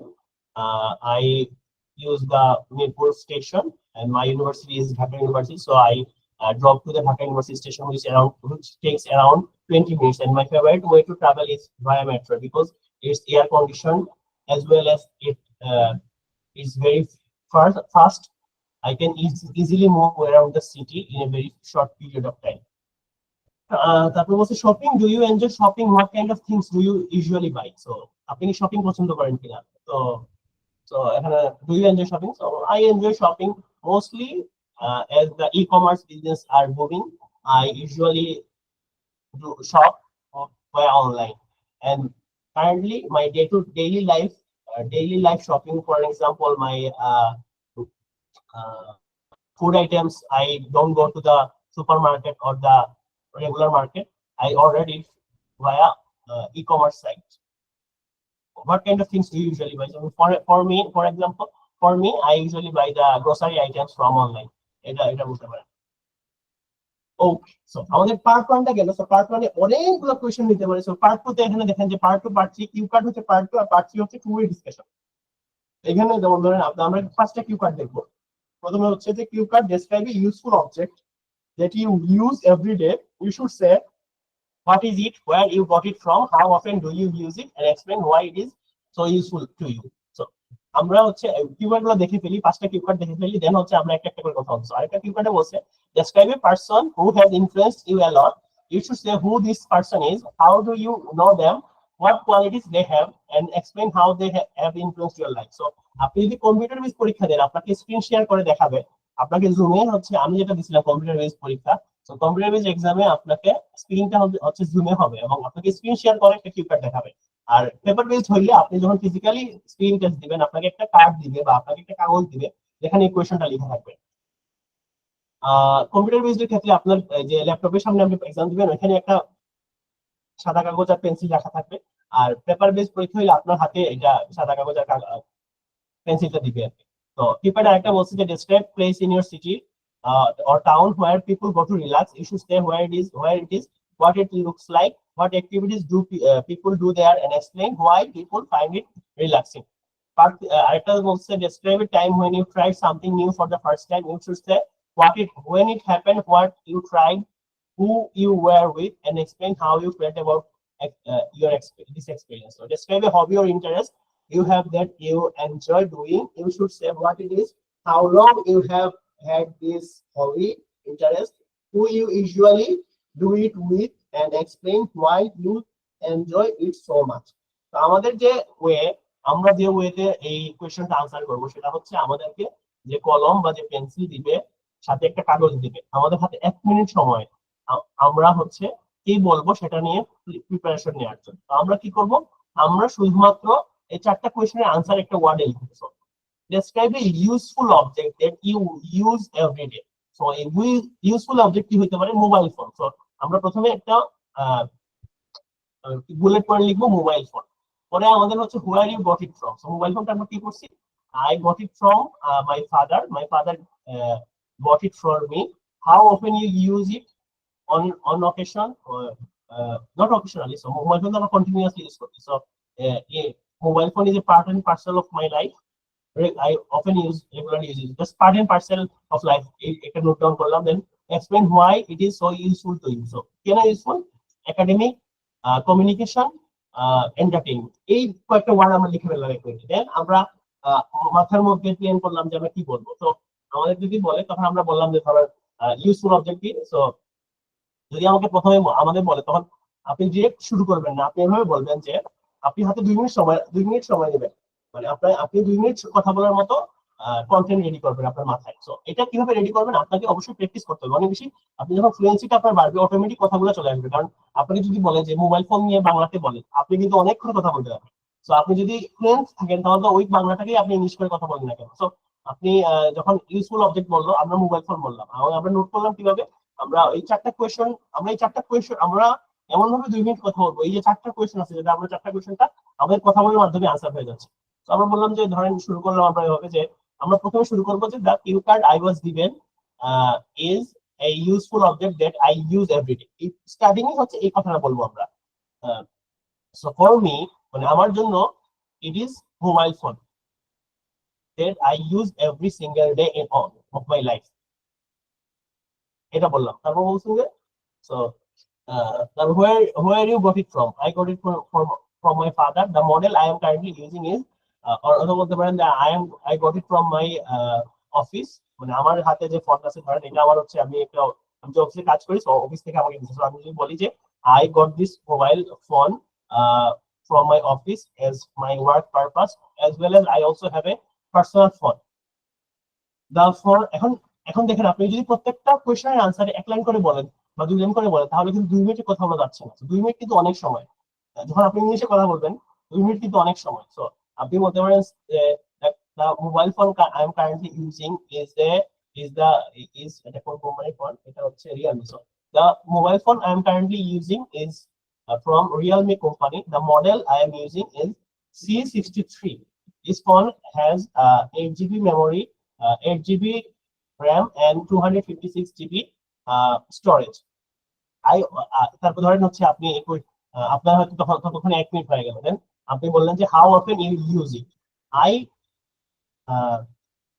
in my mobile phone is a part and parcel of my life. Part and parcel মানে হচ্ছে অবিচ্ছেদ্য অংশ। সো মোবাইল ফোন যখন আপনি পার্ট এন্ড পার্সেল বলবেন, এই যে ধরেন আপনি একটা আনকমন একটা ওয়ার্ড বললেন বা একটা ফ্রেজ বললেন, তখন কিন্তু আপনার মার্কিংটা বেড়ে যাবে। তো আপনি ধরেন বললেন যে mobile phone is a part and parcel of my life. Every single day I use mobile phone for my academic purposes. As I'm currently a student, all of my academic activities and all of my academic updates I got it from Google Classroom, and I cannot access Google Classroom without using my mobile phone. তার মানে বুঝা গেল যে আমরা day to day তে প্রত্যেকদিন use করতেছি। Explain why it is so useful to you. So you can say that the mobile phone is too much so useful for me because, as I earlier said, it's also help me in my academics, as well as the mobile phone is not only important for me for my academic activities as well, but also not only but also আমরা যখন বললাম তখন কিন্তু examiner বুঝবে যে আমরা বিভিন্ন sentence structure তৈরি করতে পারি। তো আমরা বললাম যে not only the mobile phone is useful for me in academics, but also this mobile phone helps me go through my tough times. For example, when after a long day, when I use mobile phone for my entertainment purpose, I got relieved. I feel relaxed. However, there is some downside of mobile phone. If someone use it in excessive way, that it can be addictive. So আপনি এই যে কথাগুলো বললেন, এই কথাগুলো যখন একসাথে বলবেন, দেখবেন যে 2 মিনিট পার হয়ে যাচ্ছে। So 2 মিনিট পার হয়ে যাওয়ার আশা করা যায় 2 মিনিটের মধ্যে আপনাকে এক্সামিনার আপনাকে থামায় দিবে, যে বলবে যে you may stop now, we will progress to the next part. এখানে আরেকটা বিষয়, পার্ট 1 থেকে পার্ট 2 তে যখন যাবে তখন কিন্তু এক্সামিনার বলবে যে that's the end of part 1, we are going to part 2. মূল্য শেষ হওয়ার পর বলবে that's the end of part 2, we are going to part 3. এবং এক্সামের শুরুতে এক্সামিনার তার নাম বলবে এবং তার হচ্ছে পার্ট 1 এর শুরুতে বলবে যে মাই নেম ইজ অমুক, মাই আইএলস, সে যে আইএলস এর একজন ইনস্ট্রাক্টর বা আইএলস এর যে সে এক্সাম নিচ্ছে তার একটা রেজিস্ট্রেশন আইডি আছে, ওই আইডিটা সে আপনাকে বলবে অথেন্টিসিটির জন্য। তো এই যে আমরা পার্ট 2 টা গেল, তো পার্ট 2 এর সাথে পার্ট 3 এর একটা রিলেশন হবে, যে পার্ট 3 কোশ্চেনটা কি বলতেছে যে what are the advantage and disadvantage of modern technology in everyday life. So আমরা বললাম যে এই ইউজফুল অবজেক্ট হচ্ছে mobile phone. So mobile phone যদি বলি আমরা, সেক্ষেত্রে আমাদেরকে ওই যে টেকনোলজি নিয়ে বলতেছে, যে মোবাইল ফোন একটা technology. So what are the advantages and disadvantage of modern technology in everyday life. So আমরা এভাবে আনসার করতে পারি যে আমরা অ্যাডভান্টেজ এন্ড ডিসঅ্যাডভান্টেজ না বলে আমরা প্রোজ এন্ড কনস বলতে পারি। For example, the modern technology has both pros and cons. Pros মানে হচ্ছে পজিটিভ বা অ্যাডভান্টেজ, cons মানে হচ্ছে নেগেটিভ বা ডিসঅ্যাডভান্টেজ। তো আমরা যে অ্যাডভান্টেজের একটা সিনোনিম pros আর ডিসঅ্যাডভান্টেজের একটা সিনোনিম যে cons, এই যে সিনোনিম আর অ্যান্টোনিম আমরা জানি, এটা যখন আমরা বলবো অ্যাডভান্টেজ আর ডিসঅ্যাডভান্টেজের জায়গায় pros and cons বলবো, তখন আমাদের এক্সামিনার বুঝতে পারবে যে আমাদের ভোকাবুলারি স্ট্রং এবং আমাদের লেক্সিক্যাল রিসোর্সের উপর কিন্তু মার্কস আছে। মানে আমাদের ওয়াইড রেঞ্জ অফ ভোকাবুলারি যদি আমরা ইউজ করি, সেক্ষেত্রে আমরা কিন্তু একটা ভালো মার্কিং পাবো। এবং আমরা চেষ্টা করবো যে যেখানে সুযোগ পাই আমরা একটু ভোকাবুলারি ইউজ করার, সিনোনিম ইউজ করার, প্যারাফ্রেজ করার। So we can say that to answer this question, we can say that the modern technology has both pros and cons in everyday life. For example, we use mobile phone for our daily life.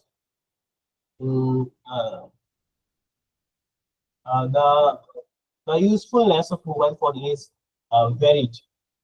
However, due to the excessive use of mobile phone can be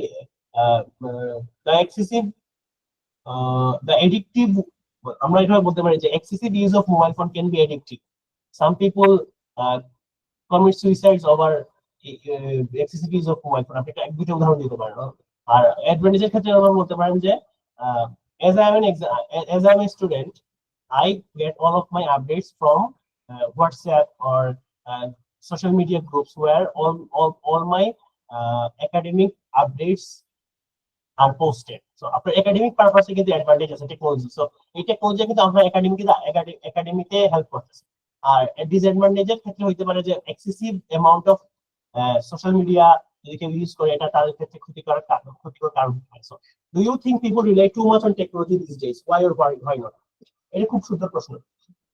এটা বলতে পারেন যে as I am a student I can say that mostly we or the students that are currently pursuing their studies, they are too much dependent on modern technology or technology. The AI, the artificial intelligence software such as ChatGPT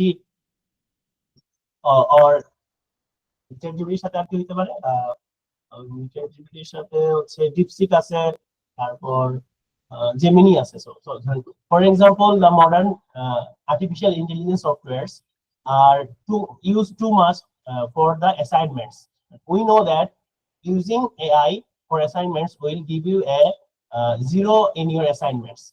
So relying too much on the technology is harmful for your academics. এটা আপনার perspective বললেন, কারণ আপনি যেহেতু student. So do you think people rely too much on technology these days? Why and why not? তারপর বলতেছে, how do new technologies affect the way people communicate with each other? এখানে কমিউনিকেশনের সমস্যা, যেমন ধরেন আপনি যদি চ্যাট জিপিটি বা জেমিনির সাথে পার্সোনালি কথা বলতে চান, আপনি অনেক কিছুই তার সাথে শেয়ার করতে পারবেন। তো অনেক ক্ষেত্রে এরকম হয় যে আমরা বন্ধু বান্ধবের সাথে কথা না বলে আমরা চ্যাট জিপিটির সাথে চ্যাট করতেছি, কমিউনিকেশনের ক্ষেত্রে একটা কিন্তু ব্যারিয়ার তৈরি হচ্ছে আমাদের। তো আমরা একটু আগাই, আমাদের হাতে সময় 25 মিনিট আছে এবং আমরা কিন্তু আরো অনেক বিষয় কভার করতে হবে। তো আমরা এই কিউ কার্ড এটা দেখার পর বাকি কিউ কার্ড গুলো জাস্ট একটু পরে যাবো। দেন হচ্ছে আমাদের কিন্তু আমরা প্রায় 10টার মতো সাজেশন দিব আপনাদেরকে কিভাবে আমরা প্র্যাকটিস করব। আরো অনেকগুলো ভুল আছে যেগুলো আমরা এক্সামের সময় করি বা প্র্যাকটিসের সময় করি, ওই বিষয়গুলো আমরা একটু কি করব,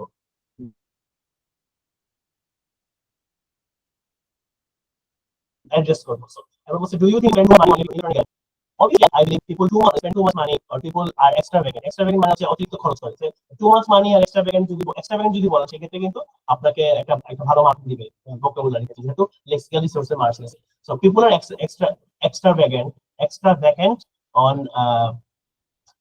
buying electronic gadgets. For an example, in every year the Apple company releases iPhones, and if you have the iPhone latest model, if you have the previous model of iPhone, there is very few improvements in the new editions of this phone. However, I don't know why, but people still buy the new phones though they have exactly the previous model. আমরা জানি যে মানুষজন iPhone প্রতি বছরই কিনতেছে, কিন্তু আগের iPhone থেকে এই আইফোনের মধ্যে আহামরি কোনো পার্থক্য নাই। জাস্ট শুধু তাদের একটা সোশ্যাল ট্রেন্ড বা আরো হাবিজাবি অনেক কিছু, লেটেস্ট আইফোন থাকলে একটা ফ্লেক্সিং, ওইটা পিপলদের personal opinion. So what do you think is the most significant technological invention in recent history? So I believe that the most significant technological revolution or invention is the emergence of artificial intelligence. তারপর হচ্ছে আপনি একটু ব্যাখ্যা করেন। দেন এখানে আরেকটা বিষয় হচ্ছে a person who has influenced you a lot. এখানে একটু ব্যক্তির নাম বললেন, আপনি ধরেন আপনার বাবার নাম বললেন, how do you know them? I know them from my lifetime because he is my father.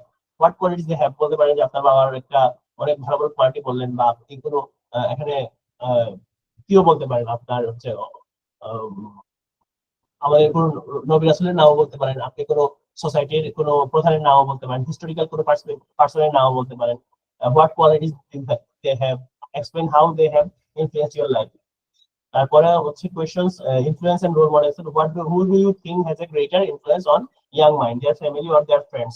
What kind of people are considered role models in your country? Social media influencer বলা যায়। Do you think famous people have a responsibility to good role models? Social media তাদের follow করতেছে। How do leaders influence society? What are the difference between how children learn from adults and how adults learn from each other? Articulate about the place, describe a place in your city, town where people go to relax. You should say where it is, what it looks like, what activities people do there, and explain why people find it relaxing. এখন আপনি হয়তো instantly মাথায়, আপনার হাতে কিন্তু 1 minute সময় আছে পুরোটা 2 মিনিটের স্পিচটা রেডি করার জন্য, কিন্তু আপনার হাতে হয়তো, আপনার মাথায় হয়তো কোনো আইডিয়া আসতেছে না। রিসেন্টলি হয়তো আপনি কোনো ট্রাভেল ব্লগ দেখছেন, ওই ট্রাভেল ব্লগের ওই ব্যক্তি যে জায়গাতে হচ্ছে ভিজিট করছে, বা আপনি হয়তো জানেন যে আপনার ডিস্ট্রিক্টে ওই একটা জায়গা খুব ভালো আছে, বাট আপনি জানেন না স্টিল ওখানে কি কি অ্যাক্টিভিটি হয়, আপনি হয়তো কোনো ভিডিওতে দেখছেন, আপনি জাস্ট ওই বিষয়গুলো বলে দিবেন। পার্ট সি তে বলছে লেজার এন্ড আরবান প্ল্যানিং এর ক্ষেত্রে যে what are the common ways people relax in your country travelling. Do you think it's important for cities to have green space? অবশ্যই 25% গ্রিন স্পেস থাকতে হবে গরমের জন্য। আরবান হিট আরবান হিট রিডাকশনের জন্য। How has modern life change the way people relax, মানুষজন এখন হচ্ছে আগে পরিবেশের কাছে যাইতো, এখন হচ্ছে তোমার মুভি দেখতেছে, রেস্টুরেন্টে যাচ্ছে তাদের রিল্যাক্স করার জন্য। What are the benefits of having public spaces like parks and libraries in a city? Library অবশ্যই জ্ঞান জ্ঞান অর্জনের জন্য, পার্ক হচ্ছে মেন্টাল রিফ্রেশমেন্টের জন্য। Do you think government should invest more in leisure facilities? অবশ্যই। এই কোয়েশ্চেন গুলো আপনি একটু দেখতে হবে। একটা হচ্ছে যে time where you tried something new for the first time, where it happened, what you tried, who you are with, explain how you felt about this. হয়তো ধরেন আপনি একটা উদাহরণ দিতে পারেন যে হয়তো বানজি জাম্পিং বা হিল ট্রেকে আপনি হয়তো হাইকিং করতে গেছেন, যেটা আপনি প্রথমবারের মতো করছেন। সো এইটা এই কোয়েশ্চেনের আনসারের থ্রুতে আপনি হচ্ছে এই কোয়েশ্চেনের আনসারের থ্রুতে আপনি এক দুই মিনিট কথা বলতে হবে। আর learning and challenges, why do you think some people are more willing to try new things than others? What challenges do people face when learning something new? Do you think it's easier for children to learn new things than adults? Why? How important it is for people to step out of their comfort zone? What kind of skills do you think are important for young people to learn today? একটা question হতে পারে, এটা এই পেপারের এগেইনস্টে এই কোয়েশ্চেনগুলো হতে পারে। দেন describe a hobby or interest you have that you enjoy doing. You should say what it is, how long you have had this hobby interest, who you usually do it with, explain why you enjoy it so much and enjoy it so much. So আপনি যখন আপনাকে যে পেজটা দিবে ওটাতে আপনি ধরেন প্রথমে লিখলেন যে watching movies in cinema hall, watching cinema in cinema hall, এটা হচ্ছে ধরেন একটা প্রথমে একটা পয়েন্ট করলেন। তারপর হচ্ছে how long you had this hobby, for I have for 5 years. Who do you usually do it with my friends, explain why you enjoy it so much, spend quality time. এই যে ধরেন 4-5টা sentence লিখলেন বা word লিখলেন, এটার এগেইনস্টে আপনি হচ্ছে প্রত্যেকটা ওয়ার্ডের এগেইনস্টে 2-3-4 লাইন করে কথা বললেন, যাতে হচ্ছে আপনার 2 মিনিট কথা বলতে পারেন। এখানে question related to leisure and lifestyle. What are the most popular hobbies among young people in your country? Do you think hobbies are important for personal development? How has technology influenced people's hobbies? Do you think people today have enough free time for hobbies? What are the benefits of doing a hobby outdoor compared to indoors? এটা হচ্ছে আমাদের part 2 part 3 গেল। Part 2 তে হচ্ছে 3 minute বা 3.5 minute 4 minute হতে পারে, আপনাকে 1 মিনিটের জন্য প্রিপারেশনের জন্য দিবে, আর 2 মিনিট হবে আপনি কথা বলবেন। ওইটা শেষ করার পরে আপনাকে হচ্ছে এই কিউ কার্ডের এগেইনস্টে কিছু প্রশ্ন করতে পারে, অ্যারাউন্ড 4টা-5টা প্রশ্ন করতে পারে। তার প্রশ্ন করতে হয়তো 15-20 সেকেন্ড লাগবে, আপনি আনসার করবেন পার কোয়েশ্চেন 1 মিনিটের মতো। 1-2 সেন্টেন্সে আনসার করবেন না, আপনি আনসার করবেন একটু বিস্তারিত। এখন আমরা দেখবো যে আমরা যখন আইএলটিএস স্পিকিং টেস্ট দিতে বসি আমরা কি কি এরর করি। Common mistakes by IELTS candidate in speaking part. প্রথমটা হচ্ছে মেমোরাইজিং আনসার। এটা আমরা গতকালকে যখন রাইটিং এর ক্রাইটেরিয়া গুলো দেখতেছিলাম, ওইখানে একটা ছিল যে আপনি মেমোরাইজিং আনসার করছেন কিনা, মানে রাইটিং এর ক্ষেত্রে হচ্ছে আপনি মুখস্থ কোনো টেমপ্লেট বসে দিচ্ছেন কিনা। ঠিক এমন ভাবে আপনি যখন কোন স্পিকিং এর আনসার দিবেন, আপনার কিন্তু ইজিলি ডিটেক্ট করা যাবে যে আপনি এটা মুখস্থ করে আসছেন কিনা। কারণ এখানে দেখেন আমরা কিন্তু অনেকগুলো কোয়েশ্চেন দেখছি, এখানে ধরেন হচ্ছে আপনি what do you do, what are you studying, এই টাইপের কোয়েশ্চেন কিছু হয়তো কমন পড়তে পারে। হুবহু আপনার হয়তো আপনি কিউ কার্ড প্র্যাকটিস করছেন 50টা, এখান থেকে হুবহু একটা কিউ কার্ড চলে আসছে, কারণ আপনি ঠাস ঠাস করে মুখস্থ করে দিবেন। যে এক্সামিনার সে তো আসলে অনেক দিন ধরে এই কোয়েশ্চেন গুলা করতেছে স্টুডেন্টদেরকে, অবশ্যই সে ওয়েল ট্রেন্ড যে কোনগুলা ইজ মুখস্থ বিদ্যা আর কোনগুলা হচ্ছে ন্যাচারাল কথাবার্তা। এই যে বলছে this is easily detected and sounds unnatural leading to lower score. তখন দেখবে যে আপনি মুখস্থ আনসার করতেছেন, তখনই তো আপনার মার্কস কমাই দিবে, কারণ রিয়েল লাইফে আপনার মুখস্থ বিদ্যার কোনো সুযোগ নেই। আপনি রিয়েল লাইফে আপনাকে কেউ যখন আনসার করবে, আপনি তো কি কোয়েশ্চেন করবে, তখন সেই কোয়েশ্চেনের আলোকে আপনাকে আনসার করতে হবে, আপনাকে কোহেরেন্ট হইতে হবে, ওই রেলেভেন্ট আনসার দিতে হবে। এখন মুখস্থ করে আসলে মানে প্রি অন কোনো কিছু যদি আপনার মাথায় থাকে ওইটা কাজে দিবে। এটা হচ্ছে giving short answer, providing only yes no answer or brief very brief responses which limits your opportunity to showcase your language skills. এখন আপনি হয়তো জানেন আপনার ল্যাঙ্গুয়েজ স্কিলটা কিরকম, কিন্তু এটা তো প্রুফ করতে হবে। প্রুফ করার জন্য যে এক্সামিনার আছে তাকে হচ্ছে বুঝিতে হবে, যত বেশি কথা বলার সুযোগ পাওয়া যায় তত ভালো। যেমন ধরেন একটা এরকম একজন এক্সাম্পলে গেছে, তো তাকে বলছে যে ডু ইউ লাইক গার্ডেনিং, উনি বলছে ইয়েস আই লাইক গার্ডেনিং। তো এটা বললে কিন্তু হবে না, তো আপনাকে বলতে হবে যে আপনি যদি ইয়েস বলেন আপনাকে বলতে হবে যে অবশ্যই আপনি গার্ডেনিং পছন্দ করেন, তার মানে কি আপনি জীবনে না কোনো সময় হয়তো গার্ডেনিং করছেন, আপনি ওই এক্সপেরিয়েন্সটা বলেন। আর আপনি যদি বলেন no I don't like gardening, তখন বলতে পারেন যে I am too much busy with my academics, I do not have time for gardening and I do not have the space for gardening. Usually people often garden in the rooftop, and in the apartment I am staying, using or accessing the rooftop is prohibited. তো এটা বলতে পারেন যে আপনি usually মানুষজন হচ্ছে কি করে ছাদে গার্ডেনিং করে, কিন্তু আপনি যে বাসায় আছেন ওই বাসার ছাদে গার্ডেনিং এ, যেমন আমি যে বাসায় যে অ্যাপার্টমেন্টে থাকি ছাদে যাওয়া যায় না। তো এই যে আমাদের এলাকার সব জায়গাতে ছাদে যাওয়ার অপশনটা নাই। তো ছাদে যেহেতু যাইতে পারতেছেন না, আপনি গার্ডেনিং করবেন কিভাবে? জাস্ট এই যে আপনি ইয়েস বললে একটা ভ্যালিড এক্সাম্পল দিবেন, নো বললে একটা valid example. Excessive hesitation or filler words using too many like indicates a lack of fluency in lexical access. So আমরা যখন কথা বলতে পারি না তখন কিন্তু আমরা এরকম করতে থাকি। তো এই ক্ষেত্রে আনসারটা হচ্ছে প্র্যাকটিসের বিকল্প নাই, সাথে হচ্ছে আপনি যখন কোয়েশ্চেন আপনাকে করলো আপনি ইনস্ট্যান্টলি জাম্প করার দরকার নাই আনসারে, আপনি 4-5 সেকেন্ড সময় নেন, তারপরে আনসার করেন। 3-4 সেকেন্ড সময় নেন, আপনার মাথায় একটু আনসারটা গুছিয়ে নেন।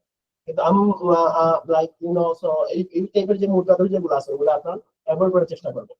Repetitive vocabulary using the same words repeatedly instead of synonym and valid expression.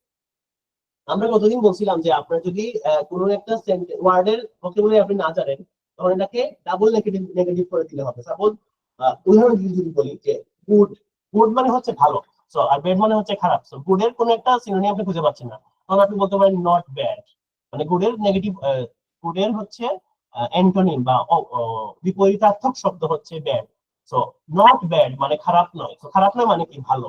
আবার যদি ব্যাড এর বিপরীত শব্দ হচ্ছে গুড, এটা আপনি জানেন না, ব্যাড খারাপের বিপরীত শব্দ হচ্ছে ভালো। আমি জাস্ট উদাহরণ দিলাম, আপনারা সবাই জানেন গুড ব্যাড মানে কি। সো খারাপের বিপরীত শব্দ ধরেন ভালো। সো আপনি একবার বললেন যে গুড, আরেকবার বললেন ধরেন ব্যাড বললেন একবার, তারপর সেকেন্ড টাইম আমার ব্যাড না বলে বললেন নট গুড। তার মানে বোঝা গেল যে আপনি এই ডিফারেন্ট ওয়ার্ড ইউজ করতে পারেন। তো চেষ্টা করবেন যে রিপিটেটিভ যে ভোকাবুলারি আছে ওগুলো মানে বারবার না বলার জন্য আপনি সিনোনিম দিয়ে হচ্ছে এগুলো রিপ্লেস করবেন। Grammatical errors, consistent mistakes with basic grammar rules. আমাদের অনেক বেশি ভুল হয় যে আমরা যখন হচ্ছে সাবজেক্ট ভার্ব এগ্রিমেন্ট করতে যাই, হি গোস টু স্কুল, আমরা হি গো টু স্কুল, বা আমরা এক সেন্টেন্সে হচ্ছে বললাম, এক সেন্টেন্সের মধ্যে past indefinite tense, present indefinite tense একসাথে বলে ফেললাম, তখন কিন্তু সমস্যা হয়। কুড, হ্যাভ, কুড এগুলো ইউজ করতে গিয়ে আমরা অনেক সময় ভুল করতে পারি। তো এই বিষয়গুলো আমাদেরকে খেয়াল রাখতে হবে। পরবর্তীতে বলছে যে পুয়ার প্রোনাউন্সিয়েশন ইনোটেশন। ইন্টোনেশন মানে হচ্ছে আপনি যে ওই টোন আছে, আপনার টোনটা হচ্ছে একটু ভেরি করতে হবে। যে আমাদের অনেক ক্ষেত্রে দেখবেন যে আপনি যখন স্পিচ শুনেন, আপনি ধরেন কোনো স্পিচ শুনলেন যে সেম মানে পুরোটা স্পিচ যদি আমি এখন যেভাবে কথা বলছি, আমি যদি পুরোটা কথা এভাবে বলতে থাকি তাহলে কিন্তু একটু পর আপনার মুড থাকবে না কথাটা শোনার। কিন্তু আমি যদি এই যে আমি একটু আগে যে কথাটা বললাম এটা কিন্তু পুরোটা খুবই ভেগ শোনাইছে এবং কোনো সৌন্দর্য ছিল না। তো আপনি যখনই আহ যে বিষয়টা খুব বেশি গুরুত্বপূর্ণ ওইটাতে আপনাকে একটু ফোকাস করতে হবে। এই যেমন ধরেন আমি একটু হাত পা নাড়ায় কথা বলেছি, কারণ কি? কারণ এই যে টপিকটাতে হচ্ছে খুব বেশি ইম্পর্টেন্স দিচ্ছি এই কারণে, কারণ আমাদের মিস্টেক্স যেগুলো হবে এই মিস্টেক্সটা যদি আমরা ধরতে পারি তখন কিন্তু আমরা ভালো করতে পারবো, ভালো স্কোর করতে পারবো। আমাদের এই সেশনে আমরা জয়েন করছি কেন? আমরা যাতে আরো বেটার স্কোর করতে পারি, ঠিক আছে না? এই যে যেমন ধরেন ইন্টোনেশনটা বলতেছে যে আপনার যে টোন আছে এই টোনটা হচ্ছে আপনি একটু আপ ডাউন করবেন। মানে যখনই হচ্ছে কোনো জায়গায় জোর দেওয়া দরকার, যেটা বেশি ইম্পর্টেন্ট দিতে যাচ্ছেন, তখন আপনি একটু জোর দিবেন। আপনি হচ্ছে একটা হাত মুভমেন্ট করতে পারবেন। আবার হচ্ছে একটু টোনটা একটু নিচে নামাইলেন, যে আপনি ইন জেনারেল যখন কথা বলবেন তখন একটু টোনটা নিচে নামাইলেন। আবার যখন ইম্পর্টেন্ট কোনো বিষয়ে কথা বলবেন তখন একটু টোনটা একটু বাড়াইলেন, আপনি পিচটা উপর নিচ করলেন। তখন হচ্ছে আপনার যে অডিয়েন্স আছে সে একটু মানে কি হবে, মানে শুনতে আগ্রহী হবে, ঠিক আছে না?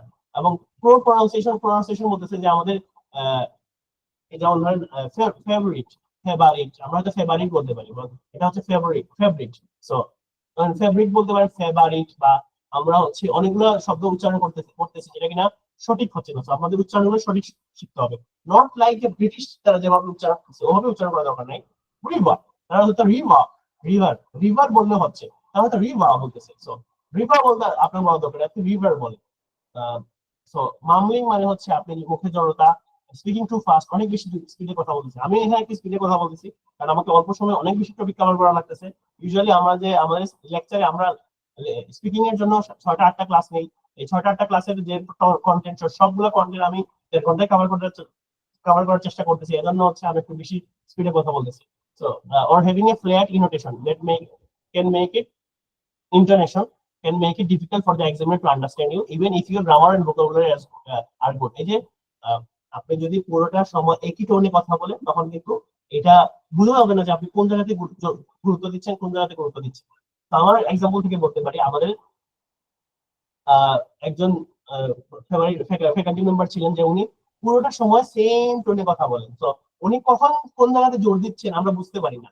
তো উনি অনেক ভালো ভালো এক্সাম্পল দেন, রিয়েল লাইফ থেকে এক্সাম্পল দেন, কিন্তু আমরা বুঝতে পারি না আসলে কোনটা বেশি ইম্পর্টেন্ট, কোনটা একটু কম ইম্পর্টেন্ট। আর পুরোটা সময় উনি হয়তো সেম টোনে কথা বলেন। আবার আরেকজন ফ্যাকাল্টি মেম্বার আছেন, উনি কিনা হচ্ছে যখন বেশি ইম্পর্টেন্ট কোনো বিষয় থাকে উনি বোর্ডে উঠে লিখেন, তখন আমরা বুঝতে পারি যে না, বোর্ডে যেহেতু লিখতেছে তার মানে এটা খুব বেশি গুরুত্বপূর্ণ। আবার উনি ওই যে ক্লাসে একটু মুভমেন্ট করতেছেন, তার মানে আমরা বুঝতেছি যে উনি ক্লাসের উপর একটা কন্ট্রোল আছে, এবং উনি হচ্ছে টোনটা আপ ডাউন করতেছেন। মানে যেখানে টোনটা একটু হাই পিচ তার মানে বুঝতে হবে যে এই বিষয়তে উনি বেশি ফোকাস করতেছেন। কন্ট্রোলটা লো পিচ মানে হচ্ছে উনি একটু ব্যালেন্স করার চেষ্টা করতেছেন, যে আমরা হচ্ছে যাতে ফোকাস থাকতে পারি।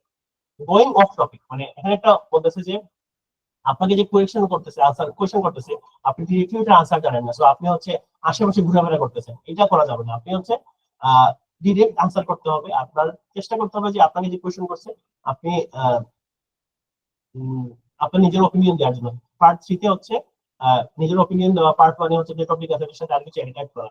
Not directly answering the question asked or rambling on unrelated points. আবার 3 নম্বরে বলছে নট এক্সটেন্ডিং, 3 নম্বর বলতে এই স্লাইডে 3 নম্বরে হচ্ছে not extending answer in part 1 and part 3। আমরা বলছি কি যে missing the opportunity to demonstrate your range and fluency by giving minimal responses. Do you like gardening? Yes I do like gardening. এটা কিন্তু কোনো আনসার হলো না। হ্যাঁ হ্যাঁ, এটা আনসার হইলো, কিন্তু আপনার যে কথা বলার অপরচুনিটি আপনাকে সুযোগ করে দেওয়া হয়েছে যে আপনার গার্ডেনিং সম্বন্ধে কথা বলে এক্সপ্রেস করবেন যে আপনি কি টাইপের গার্ডেনিং করছেন। বা এখানে গার্ডেনিংটা মূল বিষয় না, যে গার্ডেনিং করার যে এক্সপিরিয়েন্সটা এটা যে আপনি ইংরেজিতে বলতেছেন, এটাই হচ্ছে মূল বিষয়টা। Not asking that, asking for clarification, remaining silent or guessing when you don't understand a question rather than asking the examiner to repeat or rephrase। আপনি বলতে পারেন যে could you please ask me the question again, or can you come again, may you come again, মানে আপনি কি আরেকবার কোয়েশ্চনটা বলতে পারেন। So kindly ask me the question again, I don't understand your question, please repeat it, এটা বলতে পারেন। But আপনি জাস্ট বলেন না ক্যান ইউ বলেন না, আপনি বলেন যে মে অর প্লিজ, এই কথাগুলো বললেন যে please ask me the question again, or I don't understand, I apologize, I don't understand, kindly ask me the question again। তো এই যে আপনি হয়তো অনেক ক্ষেত্রে আপনি হয়তো তার কোয়েশ্চেনটা বুঝতে পারতেছেন না, সো আপনি এখন যদি বলেন যে আমি যদি আরেকবার জিজ্ঞেস করি তখন কি আমার মার্কস কমাই দেবে কিনা, অবশ্যই না। আর রিয়েল লাইফেও আপনাকে কেউ যদি কথা বললে আপনি তাকে বলতে পারেন যে ভাই আমি বুঝি নাই, আপনি আরেকবার বলেন তো। আমরা বাংলাদেশে বলি তো, আপনি আরেকবার বলেন। সো আমরা ইংলিশে বলতে পারি যে can you ask me, sorry may you ask the question again. এই অনেকগুলো মিস্টেকস আছে, আরো অনেকগুলো মিস্টেকস আছে। সো আমরা ইন জেনারেল এই মিস্টেকস গুলো আমাদের স্টুডেন্টের মধ্যে পাই। আমাদের 7 মিনিট সময় আছে, আমরা হচ্ছে কিসে যাব, আমরা একটু আমাদের সাজেশনে যাব যে 7+ স্কোর যদি করতে চাই আমাদের, আমরা এখানে 12টার মতো সাজেশন দিতে যাচ্ছি আপনাদের। যে প্রথমত হচ্ছে এক্সটেন্ড ইউর আনসার, মানে আপনাকে যেহেতু পার্ট 3টা হচ্ছে আপনার অপিনিয়ন চাচ্ছে, এখানে একটু আনসার বেশি করতে হবে। ইভেন পার্ট 1এও আপনাকে আনসারগুলো এক্সটেন্ড করতে হবে। Where are you from? I am from Dhaka. Just এটা না বলে আপনি বলবেন I am from Dhaka, which is the capital of Bangladesh. Dhaka is the mostly dense, Dhaka is mostly dense populated country, অথবা Dhaka is the mostly dense populated city in the all over the world। এই যে কিছু কথা বলেন তখন আপনার যে examiner থাকবে সে বুঝতে হবে যে না আপনি হয়তো আপনি জানেন। মাস্টার কমপ্লেক্স গ্রামাটিক্যাল স্ট্রাকচার, শুধুমাত্র সিম্পল সেন্টেন্স বললে হবে না। আপনি Dhaka is the mostly dense, এখানে কিন্তু এটা কিন্তু কমপ্লেক্স সেন্টেন্স, বা ওটা হচ্ছে আপনার হচ্ছে যে কম্পাউন্ড সেন্টেন্স, যে এন্ড লিঙ্কার্স এড যদি করেন আপনি হচ্ছে ডিফারেন্ট টাইপসের সেন্টেন্স বলতে হবে। সিম্পল সেন্টেন্স বলবেন, কমপ্লেক্স সেন্টেন্স বলবেন, কম্পাউন্ড সেন্টেন্স বলবেন, ডিফারেন্ট টাইপের সেন্টেন্স বলবেন, অ্যাক্টিভ ভয়েসে কথা বলবেন, প্যাসিভ ভয়েসে কথা বলবেন, সব বিষয়ে কথা বলতে হবে। আপনার রেঞ্জ এটা গ্রামাটিক্যাল রেঞ্জ এন্ড একুরেসি, আপনার গ্রামাটিক্যাল রেঞ্জ কত তার উপরে কিন্তু মার্কিং আছে। So explain your lexical resource vocabulary. So আমরা জানি যে কেমব্রিজের একটা ভোকাবুলারি বই আছে, এই বইটা আপনারা দেখতে পারেন। তো আপনি যত বেশি মানে আপনার ভোকাবুলারি রেঞ্জ যত বেশি হবে আপনার মার্ক তত বেশি হবে। কারণ 4টা ক্রাইটেরিয়াতে মার্কিং, তার মানে 4টা ক্রাইটেরিয়া, একটা ক্রাইটেরিয়া হচ্ছে লেক্সিক্যাল রিসোর্স, মানে 4টা ক্রাইটেরিয়া মানে কি প্রত্যেকটা ক্রাইটেরিয়াতে 25% মার্কস। তো আপনার যদি ভোকাবুলারির উপরেই আপনার 25 মার্ক আউট অফ 100, তো ধরেন আপনি যদি পিএ 100 মার্ক ধরেন, মানে 100% মার্কের মধ্যে 25% মার্ক হচ্ছে আপনার ভোকাবুলারি। তো ভোকাবুলারি খুব বেশি important. Work on corrected speech or intonation. So intonation মানে আমরা বুঝলাম যে আপনার স্পিচটা, আপনার ভয়েসটা আপনি কি সেম রাখতেছেন কিনা, নাকি হচ্ছে আপনি একটু যেখানে জোর দেওয়ার কথা ওইখানে জোর দিতেছেন, আর যেখানে হচ্ছে একটু ভয়েসটা লো রাখার কথা ওইখানে ভয়েসটা লো রাখতেছেন। তারপর হচ্ছে utilise the part to prep time effectively. আপনাকে 1 মিনিট সময় দিব, 1 মিনিটটা কিভাবে ইউটিলাইজ করবেন আমরা বলে দিছি। আপনাকে পার্ট 2 তে 4টা কোশ্চেন করতেছে প্রত্যেকটা কিউ কার্ডের এগেইনস্টে। তো আপনি প্রত্যেকটা 4টা কোশ্চেনের সবগুলোর আনসার একটা ওয়ার্ড বা দুটো ওয়ার্ডে লিখে রাখবেন।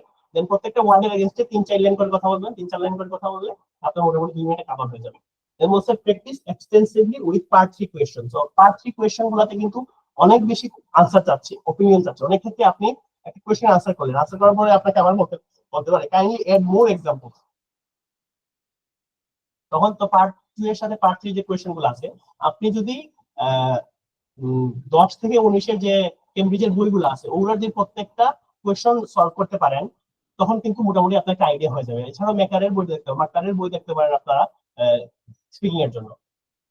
তারপর বলতেছে যে মিনিমাইজিং হেজিটেশন এন্ড ফিলার ওয়ার্ডস, যে ফর এক্সাম্পল লাইক এই টাইপের কথাগুলো বলার অ্যাভয়েড করবেন। এগুলো অ্যাভয়েড করবেন তখন, অ্যাভয়েড করতে পারবেন তখনই যখন আপনি ফ্লুয়েন্ট হবেন। আপনি তখনই এই ওয়ার্ডগুলো বলতেছেন, হেজিটেশন করতেছেন তখন আপনি কথা বলতে পারতেছেন না। আর কথা না বলার কারণ কি? আপনার প্র্যাকটিসের অভাব, আপনার ফ্লুয়েন্সির ঘাটতি। সো ফ্লুয়েন্সির ঘাটতি কিভাবে মেটাতে পারেন? অবশ্যই আপনার প্র্যাকটিসের বিকল্প নাই। Paraphrase the question part 1 part 2।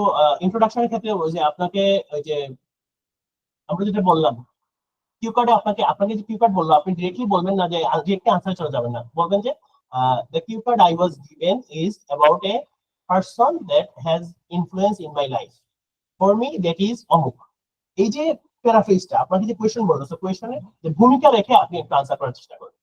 আর বলছে record yourself and listen critically. So আপনি আপনি ধরেন আয়নার সামনে দাঁড়ায় প্র্যাকটিস করলেন, কারণ সবসময় কিন্তু আমরা প্র্যাকটিস বাড়ি পাচ্ছি না। আমাদের বন্ধু বান্ধবের সাথে যে আমরা প্র্যাকটিস করবো, সবসময় কিন্তু মানুষজন আমাদের সাথে অ্যাভেলেবল থাকে না, এবং আমরা হয়তো কোনো কোচিং এ পড়তেছি, বা আমরাও হয়তো আপনাদের সাথে, আপনারা আমাদের স্প্রিং ক্লাবে জয়েন করলে আমরা কিন্তু সপ্তাহে 3 দিন আপনাদের সার্ভিস দিতে পারতেছি। বাকি সময়ও আমরা কিন্তু সবসময়, এটা কিন্তু কেউই আপনাকে 24/7 সার্ভিস দিতে পারবে না। কিন্তু আপনি আপনি যদি কোনো একটা যে ফোনটা হাতে নিয়ে আপনি যদি ভিডিও করেন, ভিডিও করার পর আপনি যখন আবার ক্রিটিক্যালি অ্যানালাইসিস করবেন আপনার ভিডিওটা, তখন কিন্তু আপনি বুঝতে পারবেন যে কোন জায়গায় আপনার সমস্যা। আপনার কি ওয়ার্ড ওয়ার্ড বলতে সমস্যা হচ্ছে, আপনার কি প্রোনাউন্সিয়েশনের সমস্যা হচ্ছে, আপনার কি সেন্টেন্স মেক করতে সমস্যা হচ্ছে, ওই সমস্যাটা আপনি নিজে আইডেন্টিফাই করতে পারবেন।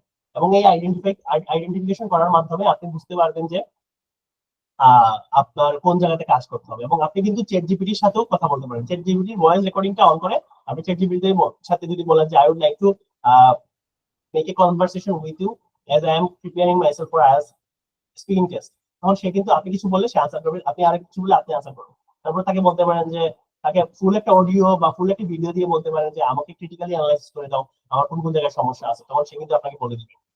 এরপর বলছে engage in regular varied English communication. আপনার এই যে যেমন ধরেন আপনি অনেকগুলা অনেকগুলা ক্লাব আছে, বা আপনার বন্ধু বান্ধবের সাথে অনেকগুলা সেশন অনলাইনে বসতে পারেন। এবং আমরা ওই যে আরেকটা উদাহরণ দিচ্ছি, ফাইন্ডলি স্পিকিং বাড়ি। আপনার হয়তো ক্লোজেস্ট ফ্রেন্ড যে আছে, আপনি যদি মেস থাকেন, আপনার মেসের বাড়ি কেউ, আপনার হচ্ছে বাসায় যদি থাকে আপনার বড় ভাই বোন, আপনার বাবা মা, যে কারোর সাথে আপনি কন্টিনিউয়াসলি কথা বলতে পারেন। যেমন আমার স্পিকিং বাড়ি ছিল আমার রুমমেট, আমার রুমমেটের সাথে আমরা হচ্ছে সবসময় স্পিকিং এর কথা বলার চেষ্টা করতাম। তো দেখলাম যে একটা নির্দিষ্ট সময় পরে আমাদের স্পিকিংটা বেশ ভালো ইমপ্রুভমেন্ট করছে।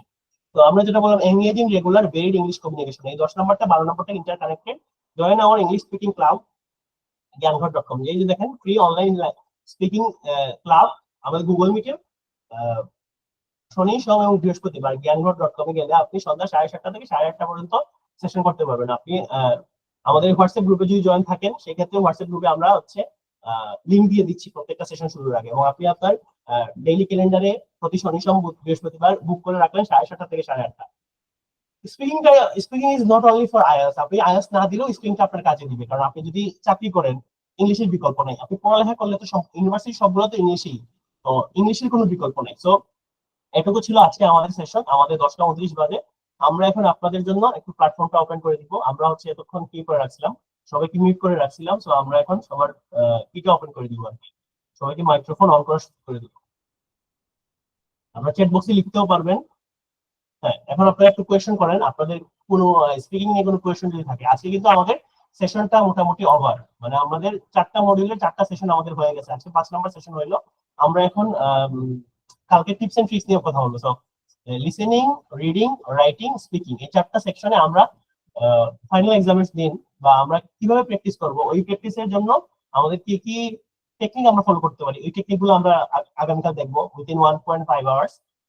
আজকে আপনাদের এই সেশন নিয়ে কোনো কোয়েশ্চেন যদি থাকে আপনারা বলতে পারেন। আমরা ইউটিউবের প্লেলিস্ট হিসেবে আপলোড করে দিছি, আপনারা আপনারা আমরা আপনাদেরকে শেয়ার করে রাখবো ভিডিও লিঙ্ক গুলা। তো বলেন তো কাইন্ডলি, কোয়েশ্চেন যদি থাকে, কোয়েশ্চেন না থাকলে আমরা ক্লোজ করে দিব। আশা করি কোয়েশ্চেন থাকা স্বাভাবিক, কোয়েশ্চেন না থাকার কারণ নেই। আপনারা চ্যাট বক্সে লিখতে পারেন কোয়েশ্চেন। আর চ্যাট বক্সে হচ্ছে মক টেস্ট দেওয়ার জন্য লিংক দেওয়া আছে, স্প্রিং ক্লাবের জন্য একটা লিংক দেওয়া আছে, সাথে হচ্ছে আমাদের হোয়াটসঅ্যাপ গ্রুপে একটা চ্যাট দেওয়া আছে, আমাদের ইউটিউব চ্যানেলটার নামও দেওয়া আছে। ওকে, কারো কোনো কোয়েশ্চেন না থাকলে আমরা শেষ করে দিব 10:31 বাজে। এখন বলেন কারো কোয়েশ্চেন আছে কিনা? আচ্ছা, আমরা জ্ঞান গ্রহণের মানুষজনকে একটু বলি যে কারো যেহেতু কোয়েশ্চেন নাই, আমরা তাহলে সেশনটা ক্লোজ করে দিই, আমাদের রেকর্ডিংটা আমরা আপলোড করে দিই ইনশাআল্লাহ, স্লাইডটা আমরা শেয়ার করে দিই। ওকে, তাহলে আমরা বন্ধ করে দিতে পারি। ওকে, থ্যাংক ইউ সো মাচ। আসসালামু আলাইকুম। আসসালামু আলাইকুম। ওয়ালাইকুম আসসালাম।